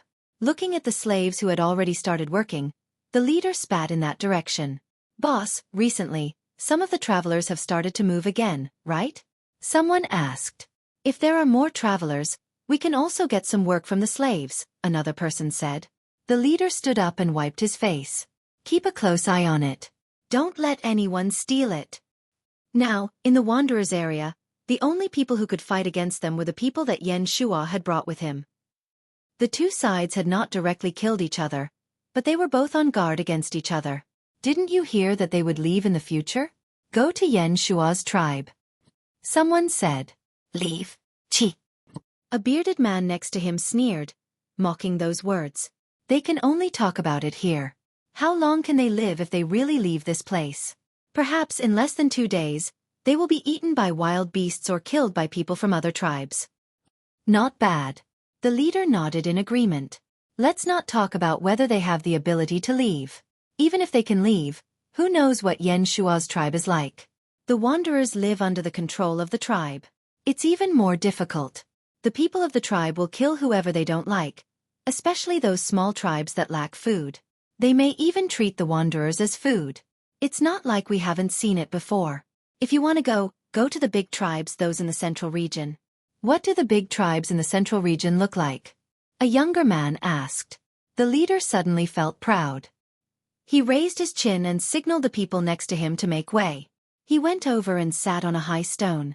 Then he talked about some of the scenes that he had seen when he was drifting outside. In fact, there were many scenes that he couldn't remember. It was too vague. But it didn't matter. He just needed to scare these people. Especially the longboat tribe. They are the real strong people on the water. Their boats are much higher than our houses. They are not like the simple rafts that the slaves use. They are just some simple rafts and they even leak. The traveling tribes around are not so good either. As he was talking, the leader suddenly realized that after talking for so long, the others didn't react at all. Not only that, but they were also looking at other places. Were they looking at the slaves who were fishing with nets on the water? "What are you looking at?" the leader said discontentedly. "No, boss. There are boats over there." A man pointed tremblingly. "How many times have I said that the boats that the slaves use can't be considered boats?" The leader was even more discontented. "Really, boss? Then it's the same as the boats you said. They are taller than our houses." Another man also said. "Yes, yes." The others nodded vigorously. "Bigger than our houses?" The man sitting cross-legged on the stone on the shore turned to look at the direction that the others pointed. He was so shocked that he almost sprained his waist. On the river in the distance, boats were coming over. Each boat was taller than the houses they lived in. Especially the 3 largest boats. It reminded the leader of the vague memory that he had once encountered the longboat tribe's fleet. "Longboat tribe?" the leader exclaimed. "No, that's not right. The longboat tribe doesn't have that kind of totem. It's more like..." A thin man next to the leader pulled his long beard that he hadn't shaved for a long time. "The pattern on the boats looks familiar. I think I've seen it somewhere before." "I think I've seen it before too," someone agreed. "In the Wanderers area." "Wanderers area? Impossible." "Look, they're coming." "Will they stop here?" "If they stop, we'll definitely get something, right?" Looking at such a situation, they knew that they were not to be trifled with. They didn't have any thoughts of killing and robbing anymore. They just stared at the fleet that was getting closer and closer. On the river, the slaves were already shouting and moving their rafts to the riverbank. If they stayed on the river, they would be blocking the way. They didn't even dare to offend the travelers on rafts, let alone such a fleet. They didn't even need the supervisor to whip them. They were all afraid that they would fall behind and get into trouble. The appearance of a fleet was naturally a big matter. It had to be reported. The supervisor had already shouted and told the higher-ups about what happened on the river. The slave master wasn't here, but he also left the supervisor here to enslave them. Many people who were still in the Wanderers area and didn't go out also approached the riverbank to see the fleet that suddenly appeared. Many of them had lived until now and had never been out of here. They also hadn't seen such a big ship. Naturally, they felt that it was very strange. The fleet gradually approached the riverbank. The waves washed the sand on the riverbank. The slaves were already waiting there. The supervisor who held the whip had already changed his face. He put away all his ruthlessness and had a fawning expression on his face. If they did a good job, they would be rewarded. After the ship reached the riverbank, they didn't put down the ladder. A few warriors jumped down from the ship one after another. The one leading was Yen Shuo. Looking at this familiar yet strange place, Yen Shuo's heart was filled with emotions. A supervisor hung the whip on his back and trotted forward. He wanted to say something, but after seeing Yen Shuo's appearance, all his words were stuck in his throat. He knew Yen Shuo. When Yen Shuo's family left with the others, he was standing by the riverbank. Yen Shuo glanced around. His gaze stopped for a moment on the few wanderers who were as stiff as stone statues not far away. Then he looked in the direction of the wanderers' area. "This is the place where you used to live?"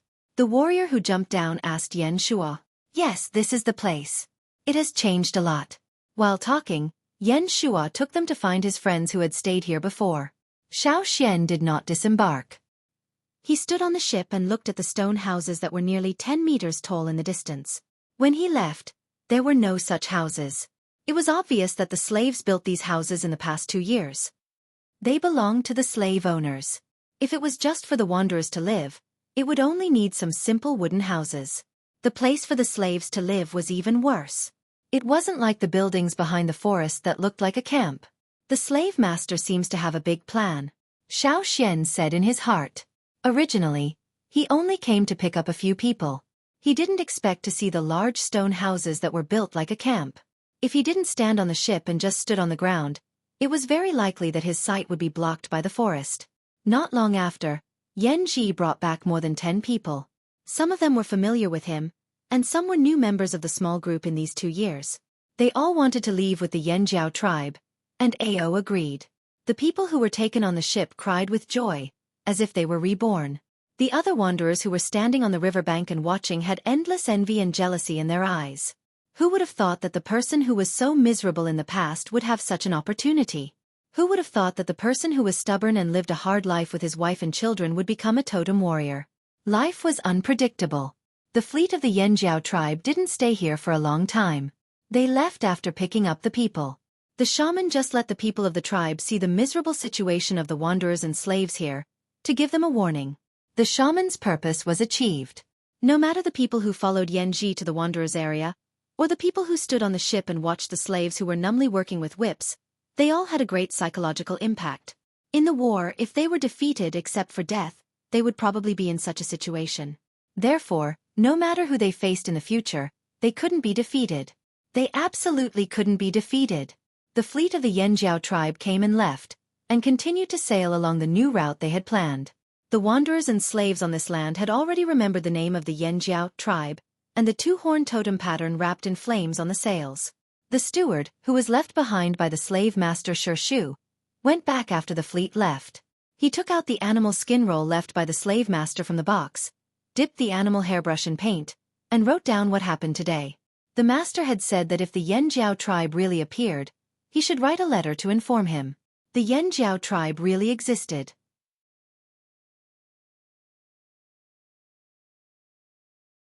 Chapter 240. In addition to the people Yen Shuo knew, on the way, the tribe also met some wanderers who were looking for the fire seed. Xiao Xian had never seen them before, but since they could feel the fire seed and follow the fire seed, they must be the descendants of the Yanjiao tribe. Many of them had faint totem runes on their bodies when they came over, just like Yen Shuo. Some of these people were weak, skinny, malnourished, injured, and so on. They didn't seem to be in a good condition, but according to them, they were much better than before. 2 years ago, faint totem patterns suddenly appeared on their bodies, and their strength also increased a lot.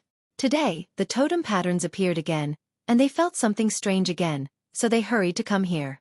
Ao cleared 2 boats, one for the wanderers of the Yanjiao tribe, and the other for the wanderers whose tribe was destroyed. Of course, Ao would also send people to watch each boat. Ao was now vigilant, no matter if they were wanderers from other tribes or from his own tribe. He knew that Yanji and the others had met some traitors, and that many people here were not as loyal as the original tribe members, so he needed to wait and see. After waiting and seeing, he was happy to accept those who were trustworthy and welcome them back, but those who were not determined were another matter. In the cabin of the central boat. How many people are there? The shaman asked Xiao 27 wanderers from other tribes, and 49 wanderers from our tribe, almost 50. Xiao said. Among the wanderers from other tribes, there were he and the others who had stayed in the longboat tribe. The fleet of the Yanjiao tribe didn't pass by the longboat tribe. Ao didn't want to directly contact the longboat tribe, so now the fleet took another route. After all, only a few people can feel the fire seed. The shaman sighed. They can only feel it in a limited range, and they can only feel it in the vicinity of the sailing route. Now the fire seed hasn't really burned in the old haunt. When it really burns, more people will be able to feel it. Xiao said. Well, Xian, you keep an eye there, I feel something strange there. Compared with other people, including the 2 team leaders, the shaman actually believed in Xiao's ability more. I feel it too. Alright, you rest first. I'll go take a look and find out who's trying to take advantage of the situation. Xiao put down the map in his hand and asked Guizhe to give him 2 packets of medicine before he left the cabin. Xiao took the medicine to the wanderers of the tribe and asked Mai to boil a pot of medicine for them. Then he took another bag of medicine to the boat where the wanderers were. Although the wanderers whose tribes had been destroyed decided to follow them, they were still afraid of the strange totem warriors. When they saw that Xiao did not have a knife in his hand, they relaxed a little. The warriors who had come in before were all holding stone tools. Coupled with their imposing manner, it would be strange if the wanderers were not afraid. It was rare to see someone who looked easy to talk to. Several of them knew Xiao. When they saw Xiao, they were not so afraid. They even smiled and greeted him, but they were careful in their words, for fear of offending Xiao by saying something wrong. Have Yanji and Yanshu been here? Xiao looked at the people in the cabin and asked. Yes, they have just left. He who had been brought here by Yanji and Jiao Wu from the longboat tribe 2 days ago, answered hurriedly. Xiao handed him the medicine. Boil this medicine for everyone. It will help your wounds heal faster. There was a simple stove outside. He thanked Xiao and went out to boil the medicine. Xiao gave him the medicine and lifted his foot to leave. However, at the moment when he turned around, 2 black shadows shot out from Xiao's hands. They brushed past the hair of several wanderers in front of him and shot towards 2 people leaning in the corner. The 2 people, a man and a woman, were young. They were with the wanderers of the Yanjiao tribe that they had met on the way. It was said that they knew each other. There were 7 wanderers from other tribes who had been brought here, including these 2 people. Men and women were not separated here, and no one dared to mess around here. There were Yanjiao people outside, so they all wanted to behave well. Naturally, they all stayed obediently. After entering the cabin, the man and the woman began to communicate with others, but they did not speak much these 2 days.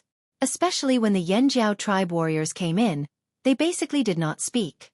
Several times, the Yanjiao tribe warriors came in and glanced at the young woman many times. Every time when everyone thought that the Yanjiao tribe warriors had taken a fancy to the woman, the Yanjiao warriors would leave. Everyone saw the young woman shrinking in the corner. They all wondered if it was because the warriors always looked at her that she was so scared that she hid in the corner. For this reason, there was even a young wanderer in front of her.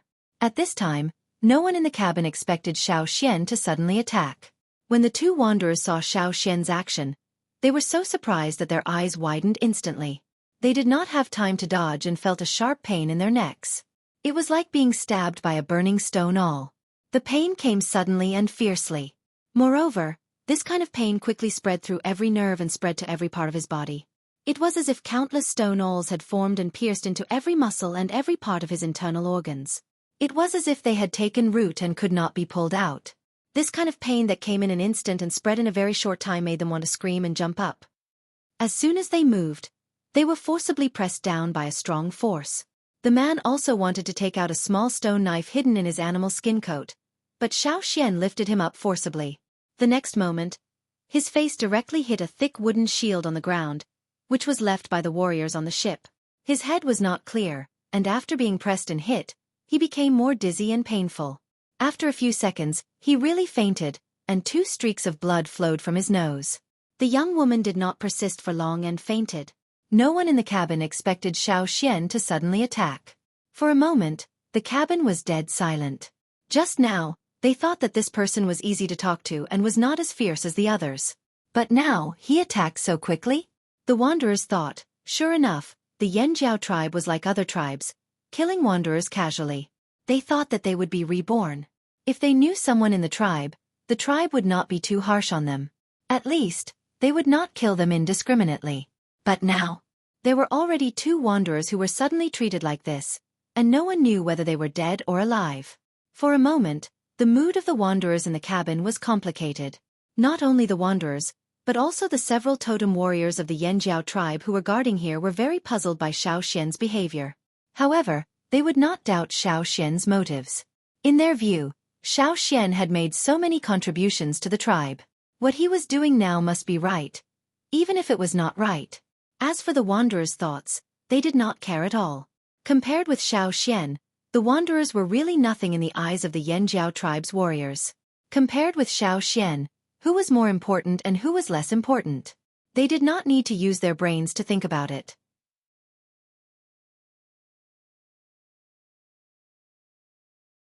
Chapter 241.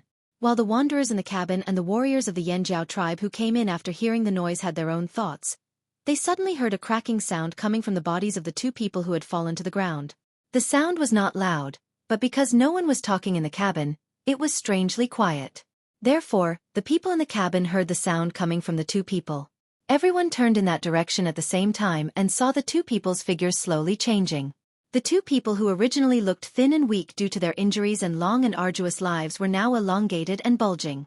Although they were not very strong, they were much better than their sickly and weak appearance just now. The warriors of the Yanjiao tribe felt danger from the 2 people. The wanderers in the cabin were also stunned. No matter how bad their eyes were, they could see that there was something wrong with the 2 people. This kind of change was not something that the wanderers could do. Xian, who are these 2 people? A warrior of the Yanjiao tribe asked. They should be people from other tribes who have sneaked in. Xueqi did not say much. He told the people in the cabin to remember to take medicine, and then left the ship with the 2 people who had fainted. After Xueqi left, the wanderers in the cabin suddenly felt relieved. It turned out that he did not attack them for no reason, but because he saw that something was wrong. Thinking that there were totem warriors from other tribes hiding in their group, the wanderers became alert. They only stayed with the people they knew and kept a distance from the people they did not know. On the other side, Xueqi took the 2 people to another big ship, where Ao and the 2 team leaders were. Are they the ones? Ao looked at the 2 people who had fainted and asked. They had just been called over by Xueqi, who said that people from other tribes had sneaked in. Hearing this, they did not care about anything else and immediately rushed over. It's them. Maybe they have been watching us since the beginning of the drumming tribe. Xueqi said. Who are these 2 people? Ta asked. I'm guessing that they're from Bandit. Before we left, the drumming tribe lost something. It might have been something important. The shaman of the drumming tribe kept it, but it was stolen. Xueqi told Xueqi about his guess. That night, Xueqi found something strange. Everyone knew about it, but they didn't know that it was the shaman of the drumming tribe who had lost something. To be able to steal from a shaman in a tribe, that thief must be very capable. Ao and the others immediately became serious. It's them? Ao pointed at the 2 unconscious people. No, the person from that night wasn't caught. He escaped. These 2 should be robbers too, but they aren't as good as that person, Xueqi said. Even if they were not as good as the one who stole from the drumming tribe that night, these 2 people could not be underestimated. Since they dared to sneak into the Yanjiao tribe, could it be that they also wanted something from the tribe? Ao and the other 2 instantly thought of the fire crystals they had brought with them. A murderous look flashed across their eyes. We can't let him live. The three of them said at the same time. I know we can't let him live, but I want to know more from them. For example, the thief who could enter and leave the drumming tribe at will that night. Maybe he's also watching us, but he hasn't shown up yet. The two unconscious people were hit by the wooden thorns thrown by Xueqi. The thorns were smeared with a kind of plant poison brought back from the other side of the river. It could knock down a totem warrior in a short time, but the effect was as fast as it came. About an hour later, the two people woke up one after another. In the face of Ao and the others questioning, they didn't tell the truth at all. It wasn't until Xueqi told them about the thief he met that night that they reacted a little. Who is that person? Xueqi asked. I don't know, the woman said. Her breasts rose and fell with her breath. When she was brought here by Xueqi, her animal skin coat was also damaged. The temptation inside was partly hidden and partly visible because of the light. She looked at Ao and the others who were a few steps away with a pleading look in her eyes. I only followed you because I was curious. I didn't steal anything from you. Please don't kill me. Because their hands and feet were tied, the poison in their bodies hadn't completely dispersed. Their mobility was limited. They could only move their bodies slightly and couldn't make any big movements. Xueqi raised his eyebrows when he saw the woman twisting her body and rubbing her animal skin coat even more. He looked at the three people behind him. This woman had a good plan. Perhaps she had experienced many similar things before, but this time, she met people from the Yanjiao tribe. This was a group of stones. In their minds, people who were classified as enemies or suspected to be enemies, regardless of gender, age, or appearance, would not be merciful. The man didn't say anything. He just lowered his head, thinking about something. When the room quieted down, he suddenly laughed wildly. We're so stupid, he said. These words were obviously directed at the woman beside him. We've been used as stones to explore the way. Haha, both of us are stones to explore the way. The man laughed loudly. 2 streams of blood flowed from his nose into his mouth, dyeing his teeth red. His eyes became crazy. If possible, he would probably bite the person closest to him to vent his anger. When they were in the forest, if they felt that there might be danger, they would throw a stone to see if there was anything in front of them that could threaten them. If there was, all the danger would be borne by the stone that was thrown out first. Now, the crazy man understood the situation they were in. Since the people who were ranked higher than them had been in the drumming tribe, they must have also had their eyes on the Yanjiao tribe. However, the other party had never appeared. Since they didn't appear, they must have sensed danger. However, they didn't say anything and just watched the two of them come to explore. As for those who were more ambitious, they were hiding behind the scenes and watching. Not long ago, the wanderers of the Yanjiao tribe who got on the boat said that 3 people disappeared on the way here. The 2 siblings and their father were never found. Did you do it? Xueqi asked. The crazy laughter stopped abruptly. You wanted to change into their appearance, but their father recognized you, so you killed another one. However, you also found that if you changed into the appearance of the Yanjiao tribesmen, you would be easily recognized. That's why you targeted the wanderers outside the Yanjiao tribe, Xueqi said. Looking at the 2 people who were silent for a few seconds and struggling to explain themselves, Xueqi whispered something to Ao and left the room. These 2 people might not know who stole the drumming tribe shaman's things that night, but judging from their reactions, they must have killed the wanderers of the Yanjiao tribe. Ao would not let them go.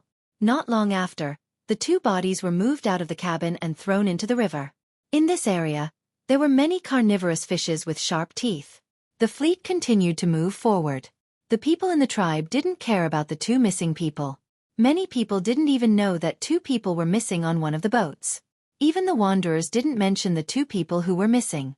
It seemed that nothing had happened, but those who were observant could find that the guards on every ship of the Flaming Horns tribe were much stricter, and they were watching people more closely.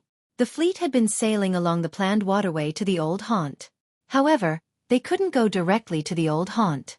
Therefore they had to go by land. The boats couldn't be used anymore, but they couldn't just throw them away either. Sell them? That was not necessary.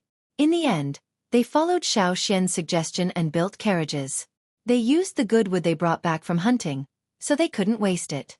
They dismantled the planks that could be used on the boats and rebuilt them into 4-wheeled carriages or multi-wheeled carriages.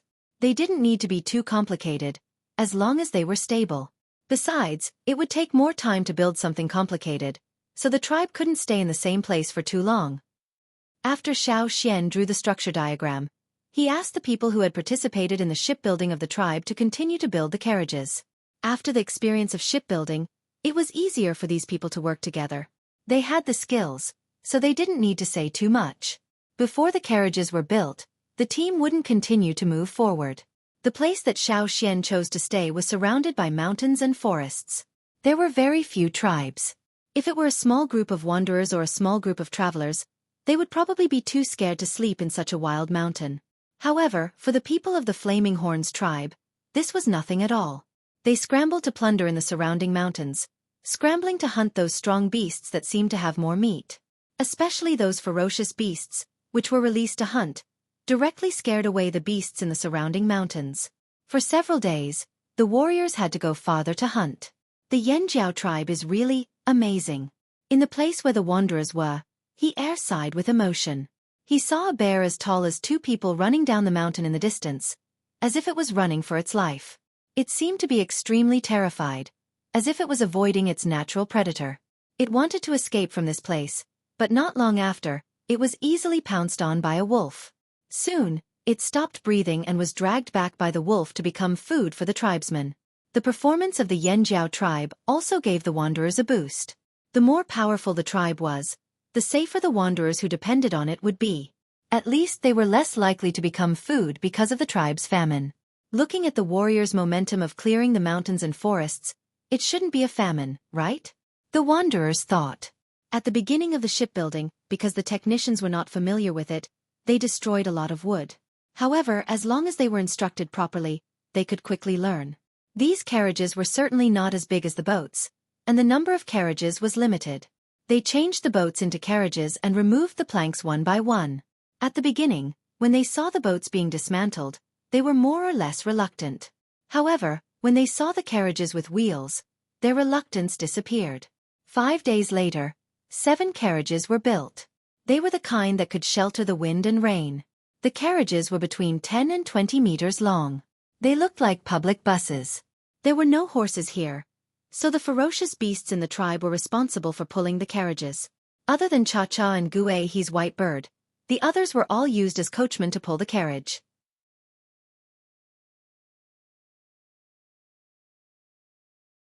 Chapter 242. The shaman was in the smallest carriage this time. Only he and the Gueze were in it. Of course, the fire seed was also in it. The smallest carriage was also the most important one. The warriors around the carriage were the elite forces of the tribe. As for the one pulling the carriage, it was the alligator snapping turtle. Although it was usually too lazy to move, it was not necessarily slower than people on land. Even if it was not as fast as the others, as long as it could keep up with the speed of the team, it would be enough. The number of carriages was limited, so it was impossible for everyone to get in like the fleet. Only the old, the weak, the sick, and the pregnant got in the carriage. The warriors of the tribe did not mean to get in the carriage. Those who had not awakened their totemic power also tried to walk outside and only got in the carriage when they were tired. Many children, as long as they could walk, would be carried by their fathers. If they could not walk, they would get in the carriage to rest. When they were well rested, they would be carried down to follow them.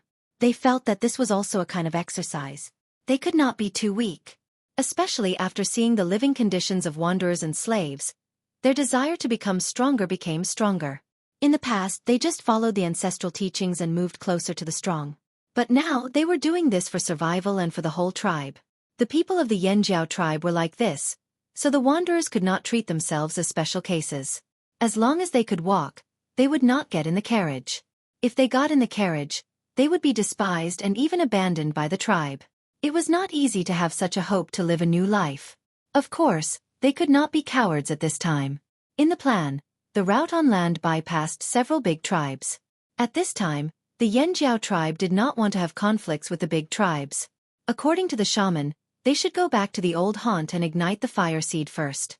Therefore, the tribe went to places with few people. They passed by many tribes and almost fought several times. However, when they saw the ferocious beasts pulling the carriages of the Yanjiao tribe, they hesitated. Finally, they just watched the team pass by their door. The shaman and the chief also restrained the people in the team. All actions should be taken according to the command. Don't act recklessly. The detour was not only to avoid unnecessary conflicts, but also to find food. The best way to find food was to go to places with fewer people and mountains and rivers. As long as the danger was within the acceptable range, they could go there. Go over the mountains? Can't go over the mountains? Who said that? It was not convenient to pull the cart, but they could carry it. A few soldiers could carry a cart full of people. The Yanjiao tribe was completely sweeping through the area. They swept all the way to the old haunt. No one knew how many of the wild beasts in the mountains were eaten. Wherever they passed, people and beasts were frightened. The mentality of the people in the team was also gradually changing. When they were on the other side of the river, other than staying in the tribe, they were always on guard when they went out. They wanted to minimize their presence, but here, it was the opposite. When they encountered trouble, those who didn't have eyes and came looking for trouble, or those who were sent by others to probe would use the most violent and direct method to tell those who were scheming behind their backs to put away their claws. Otherwise, they would be chopped off without mercy. Who knew how much blood was left behind along the way? However, there were also some travel teams that deliberately followed behind the Yanjiao tribe. Because of this, no wild beasts dared to attack them. As long as those travel teams didn't have any bad intentions, the shaman and the chief wouldn't care too much. They could even collect protection fees. I feel that we're almost at the old haunt. In the cart that was most tightly surrounded, the shaman looked at the dancing fire in front of him and said excitedly, "How many years had it been? What would the old haunt look like?" The shaman looked at the dancing fire and gradually became absent-minded. Outside, Xueqi looked around at the empty grassland. The soldiers who went out to hunt had already returned, but they looked quite depressed. There were many plants around, but few wild beasts. The food they found was not enough for them. Even if they could last for today, what about tomorrow? Maybe there would be fewer wild beasts tomorrow. What would they eat then? They thought that wild beasts were easy to get hungry, so they didn't like it. Now even the wild beasts were almost gone. "Chief, what should we do?" Xueqi picked up a wild rabbit in his hand and shook it. He was very depressed. Tua dragged a snake as thick as an arm back listlessly. This snake was not enough for him. Grumble. The input couldn't catch up with the output. Many soldiers' stomachs were already growling.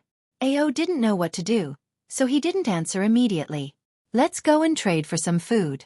We're not far from the Lu tribe. They have many wild beasts. I'll take some people to trade with them for some wild beasts. If we go further, we won't find much food unless we reach the old haunt. It's definitely not enough for the team," Xueqi said. Originally, most of the people here were rearing animals and farming. Moreover, there were very few mountains on this route. Even if there were, they were all low mountains. There weren't many large wild beasts. It was very difficult to hunt enough food. Ao had learned about the Lu tribe from Xueqi's records, so he naturally knew a little about it. Ao had a good impression of this tribe. They reared wild beasts to make a living. They were good people in the central region. Such a tribe was indeed worth trading with. After thinking about it, Ao nodded and agreed with Xueqi's suggestion. The team couldn't continue to wait here. Xueqi estimated the team's speed and agreed to meet Ao at a place. Then they took some water moonstones. Xueqi called 50 soldiers and left for the Lu tribe. After leaving for 2 years, they met the people of the Lu tribe again. The man named Yan Jiao still remembered Xueqi. Hearing that Xueqi wanted to trade for some wild beasts, Yan Jiao enthusiastically took Xueqi and the others to the tribe's farm to choose. Although they had heard Xueqi talk about the wild beasts of the Lu tribe, Xueqi and the others were still surprised when they saw it with their own eyes. Seeing the reactions of Xueqi and the others, Yan Jiao showed a proud expression, and started to boast about all kinds of animals in his tribe. For the soldiers who had been eating wild beasts for several days, when they saw those fat birds like forest raccoons, they almost drooled and stared at them. "Those were all meat, all meat. What do you think? What do you want?" Yan Jiao asked Xueqi. He could see that in this trade, although Xueqi was young, he was the one who made the decisions. "Xian, that one. We must take the fattest one." Xueqi hurriedly pointed out to Xueqi. "Which one do you like? I'll ask someone to bring it out for you," Yan Jiao said with a smile. Xueqi pointed out some beasts, and the others couldn't help but pick some beasts by themselves. While Xueqi and the others were choosing, Xiao Xian calculated the number of water moonstones they could exchange for. Fortunately, the value of water moonstones in the central region increased, so they could exchange for more beasts. When they finished, Yan Jiao calculated the number of wild beasts twice in his mind and said, 250, right? Xiao Xian said, yes. Xiao Xian took out the corresponding water moonstones and handed them to Yan Jiao. He looked at the 5 wild beasts that had been tied together, and saw someone coming with a wooden cart. He said, we don't need the cart. After confirming that Xiao Xian really didn't need the wooden cart, Yan Jiao took out more than 10 eggs and said, since you don't need us to transport them, I'll give you some more eggs. The eggs were covered with rattan nets, and Xiao Xian asked Cha Cha to carry them. As for the rest of the wild beasts, each of the soldiers had 5. Yan Jiao's face twitched when he saw that Xiao Xian and the others could still run and jump while carrying 5 birds each. After sending Xiao Xian and the others out of the tribe, Yan Jiao said with a smile, if you need any wild beasts in the future, just ask someone to tell me, and I'll send them to you. Okay, we'll be back to our homeland soon. When we settle down, we'll walk around more often. Xiao Xian turned around and left the Lu tribe with Xueqi and the others, carrying the wild beasts they got from the trade. Where will you settle down? Yan Jiao asked. The ferocious beasts' mountain forest. Yan Jiao stood there. Rubbing his frozen face, Yan Jiao couldn't help but pick his ears, and asked the person next to him who was also stunned, where did he say they would settle down in the future? The person next to Yan Jiao swallowed his saliva and stammered, it seems to be the ferocious beasts' mountain forest near the Wanshi tribe. The ferocious beasts' mountain forest was a dangerous place, not to mention the Wanshi tribe. How could they settle down there? And they said they would walk around more often? Who dared to do that?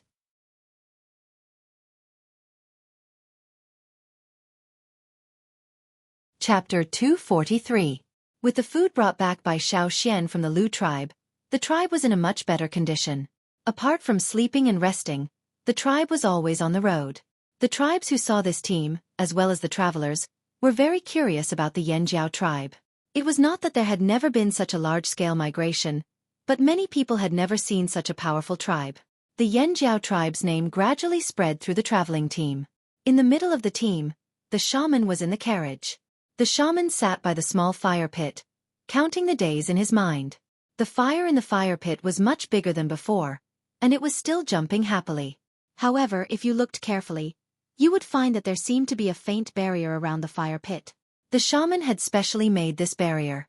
According to the animal skin scroll left by the ancestors, if the fire seed was not dealt with by other tribes, there would be a competition between the fire seeds, and the loser would be suppressed temporarily. This was a situation that no tribe wanted to see, because it would affect the tribe's morale. The Yanjiao tribe did not want to attract hatred as soon as they came out. This was also why, except for the travelers of the Yanjiao tribe, few people could feel the fire seed here. And those who guessed that there was a fire seed here and had evil intentions were all defeated by the Yanjiao warriors in the most direct and violent way. On the way from the drumming tribe, the team took in more than 200 travelers from the tribe, both on the water and on the land. There were also some travelers from other tribes. Xiao Xian counted the number of travelers, and now there were almost 200 people. Seeing that the destination was getting closer and closer, the team began to become restless. The restless ones were not the original group of people of the Flaming Horns tribe, but the wanderers of the tribe and other tribes who joined later. These days, these travelers all knew the destination of the Yanjiao tribe. As soon as they heard that it was the ferocious beasts' mountain forest, some people began to be afraid. Especially in the past few days, the Yanjiao warriors who were guarding the wanderers would always talk about the ferocious beasts. They talked about who had been eaten by the beasts, who had almost been bitten to death by the beasts, and so on. The injured warriors would also talk about the dangerous situation they had been in when they encountered the beasts. The warriors of the Yanjiao tribe could talk about ferocious beasts for hundreds of days without repeating themselves. After all, they had been in contact with ferocious beasts since they were very young. Originally, the topic of ferocious beasts made these wanderers worried. Listening to it was like listening to a scary ghost story. Every day, different people talked about the same topic. It was impossible to pretend that they didn't hear it. Therefore, they had more and more thoughts in their minds. That night, the team stayed at the foot of a mountain for the night. He was sleeping in a daze when he heard the person next to him wake him up in a low voice. What? Are you under attack? He woke up with a start. There was nothing he could do about it. This was the wilderness, and he had heard too many stories about ferocious beasts recently. The first thing that came to his mind when he was woken up was a ferocious beast. He was about to say something, but his mouth was covered by someone. The person who woke him up was someone who had a good relationship with him in the Longboat tribe. They were very familiar with Xueqi and the others. "Look over there," the person who woke he up said in a low voice. The fire around them had almost burned out. The flame was much smaller. Only those who were close to the fire could see it clearly. A little farther away, there was only a vague shadow. He and the others were a little far from the fire, but they could see the figures over there. Several figures got up from the ground, carrying animal skin bags and a few belongings. They tiptoed out of the crowd. There were also hunting warriors around. When they noticed these people, they asked, "What are you doing?" Those people were scared when they were called, but they still answered in a trembling voice, "I drank too much water. I want to relieve myself." The warrior who was on night watch yawned and said carelessly, "Come back quickly. Don't go far." "Hey, I'll come back when I'm done. I won't go far." Those wanderers hurriedly promised. After those people left, he was about to talk to his companions who had woken up, but he saw several people get up and leave with the excuse that they had diarrhea. The warrior who was on night watch just muttered, "So troublesome." Then he said no more. "What should we do? Shall we also leave?" the person next to him asked. Those who left decided to leave because they had heard a lot about the ferocious beasts and knew that the destination of the Yanjiao tribe was the ferocious beast mountain forest. Compared with the ferocious beast mountain forest, they were more willing to go to other tribes. Some wanderers had always wanted to change places because of great oppression in their original living places. This time, they came to the Yanjiao tribe. They thought that they would have a better life, but they did not expect that they would face a more severe situation. Fortunately, they had seen a lot of good places along the way in the Yanjiao tribe. The living conditions of several tribes were in line with their standards and within their plans. The wanderers did not understand the Yanjiao tribe. They thought that going to the ferocious beast mountain forest was a suicidal act. A tribe with such great potential like yours would definitely be able to gain a firm foothold in a safe place. Compared to some of the smaller tribes in the central region, your tribe would not be worse. Although you have fewer people, in 10 or 20 years, your population would probably double. Why would you want to seek your own death? Even if there were a few ferocious beasts in the team, so what? It was the ferocious beast mountain forest. There were more than millions of ferocious beasts there. Even the big tribes in the central region were not willing to go there. They just wanted to live a better life, not die with the Yanjiao tribe.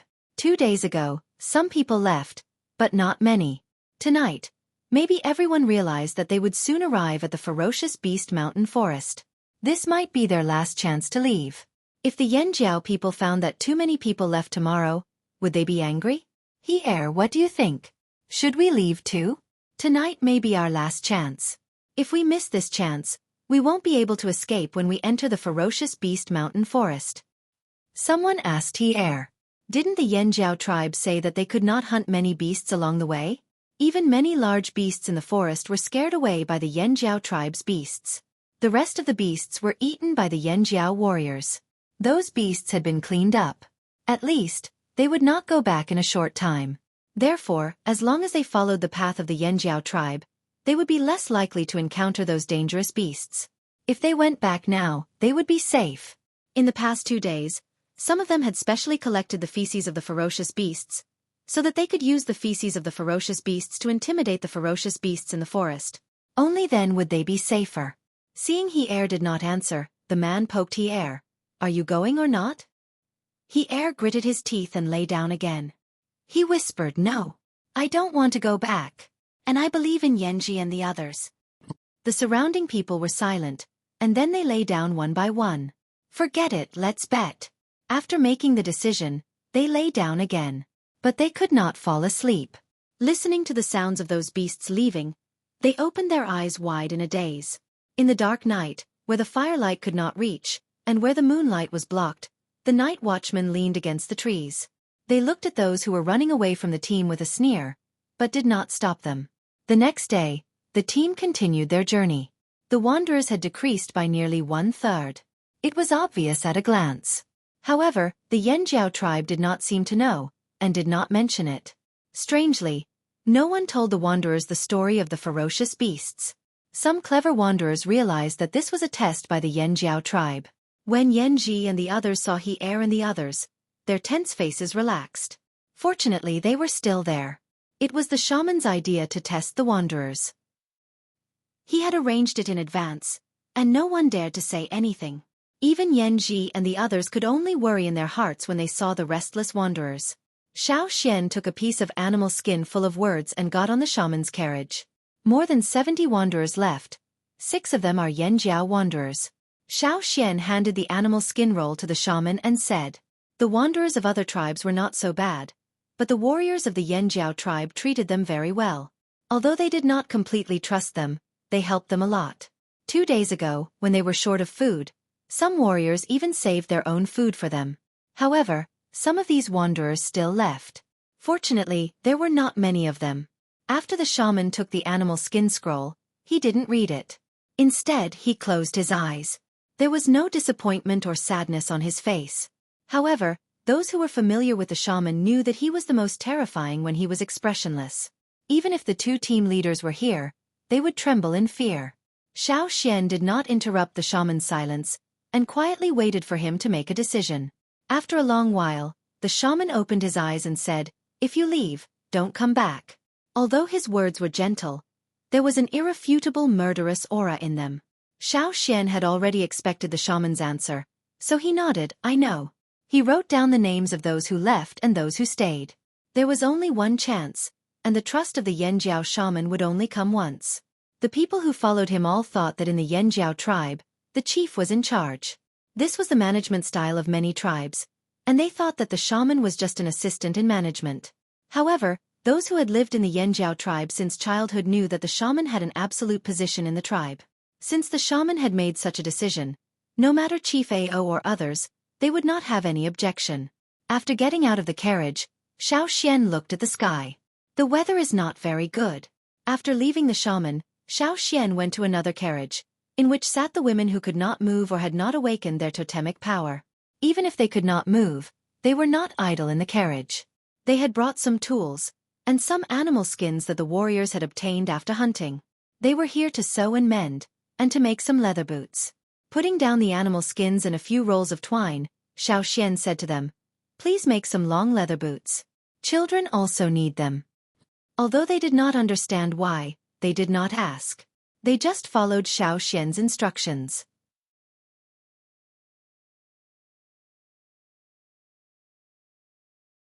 Chapter 244. After passing through a plain, the team finally saw the endless green area in the distance. At the border of the sky and the earth, there was a long stretch of green.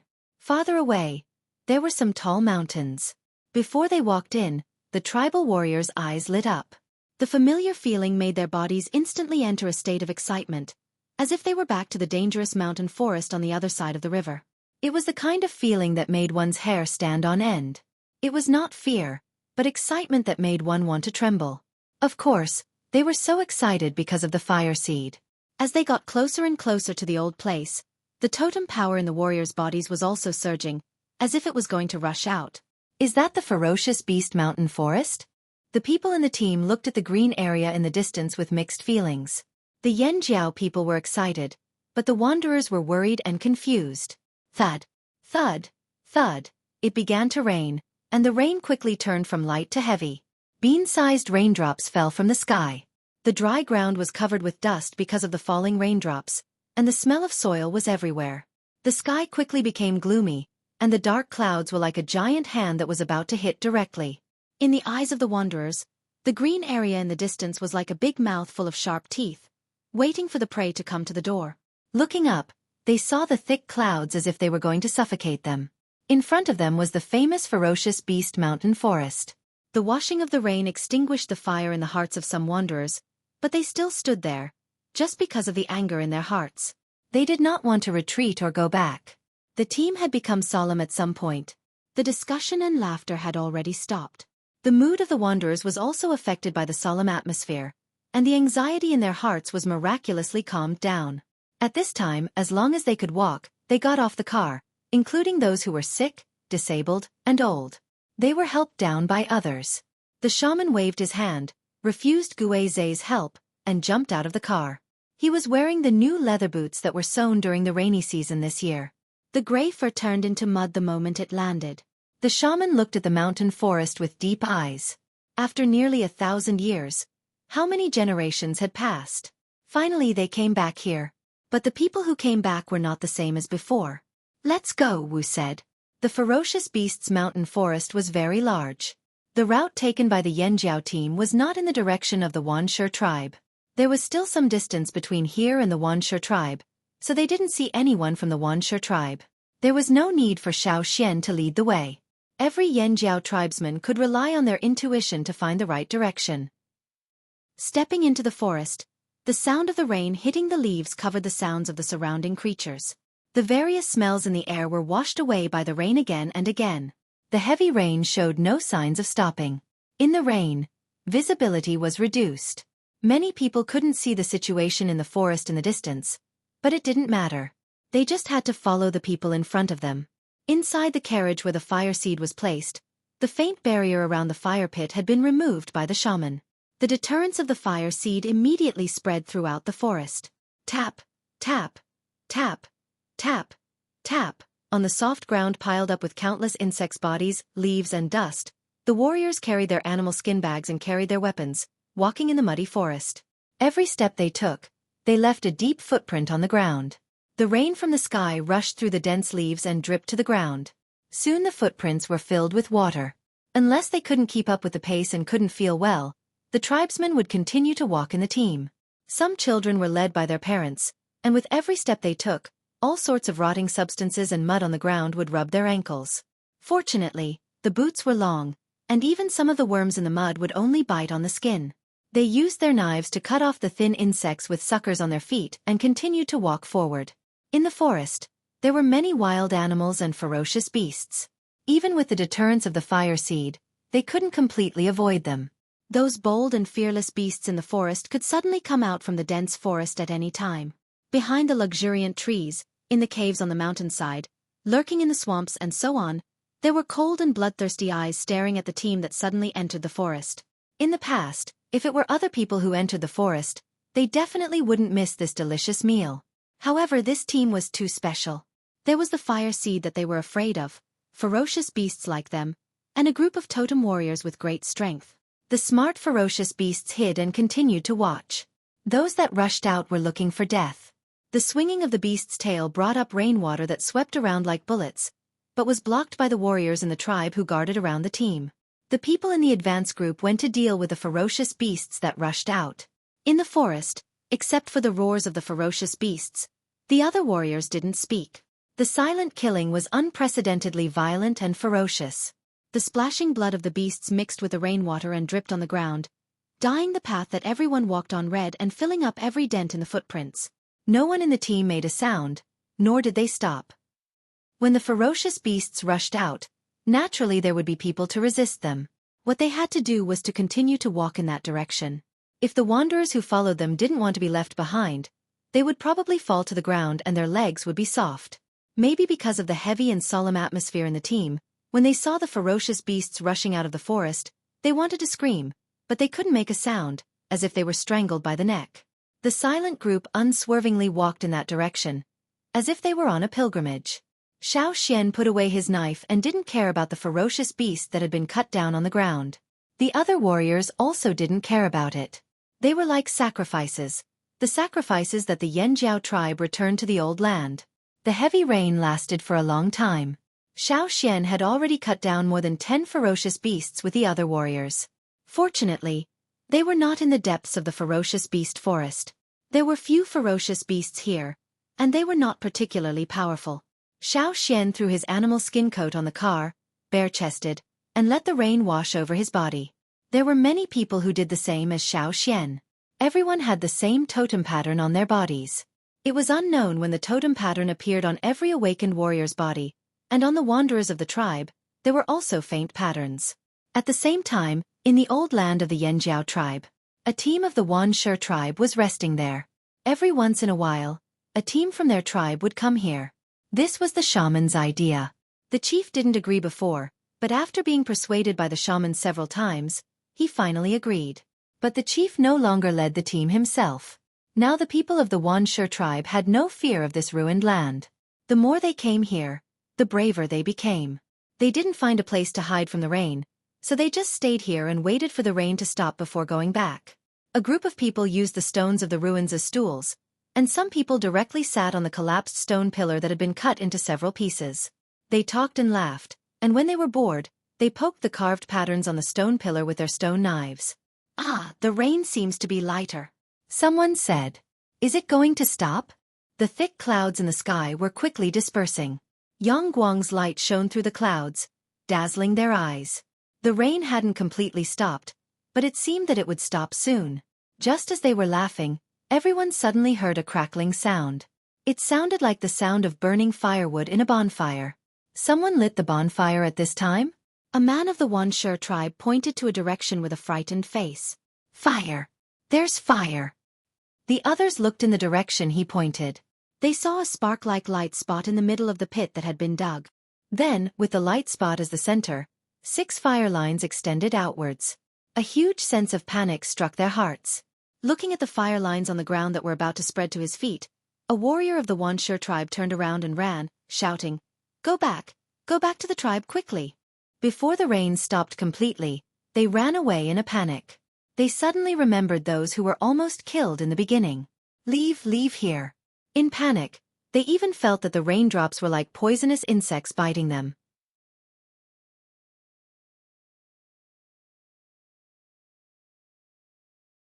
Chapter 245. Not long after the Xueqi people left, the Yanjiao people came to this place. However, the boundary stones engraved with patterns that had once been placed there were either no longer in their original places, or they had been smashed and hacked. The damage was quite serious, and there were even traces of burning. It was most likely done by the Xueqi people. Looking up, they didn't see the tall stone pillar above the forest. Xueqi suddenly had an ominous feeling. He was afraid that the fire pit was also in trouble.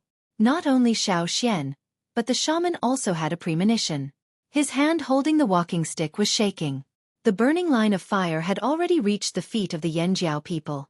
They didn't feel scared or horrified. They only felt a strong sense of familiarity, as if they had finally found a place to belong. The totems in their minds were all active and very energetic. Just stepping on this land made them tremble, as if they were filled with infinite power. The old place. This was the old place. Everyone's eyes were full of expectation. Almost there. A few more steps, just a few more steps, however. When they walked through the forest and came to the ruins, they were all stunned by the scene in front of them. Apart from the natural destruction, the collapsed house had been destroyed twice, thrice, or even more times by man. It was completely deformed. A huge hole had been dug out in the middle of the house. The fallen stone pillar was telling the people who came here what it had experienced. The entire ruins were filled with desolation. No matter how bright Yangguang was, it couldn't dispel the sadness.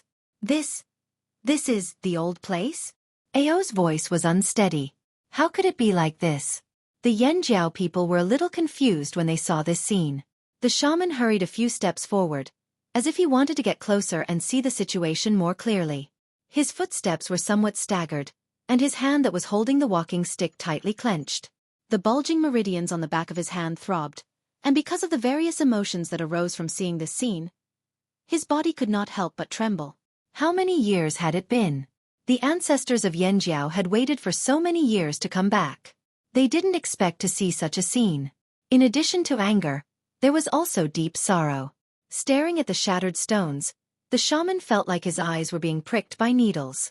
When Xueqi returned from this place, he had drawn the situation of the old haunt on a wu roll and showed it to the shaman. Therefore, in the whole tribe, other than Xueqi, the shaman was the most familiar with the old place.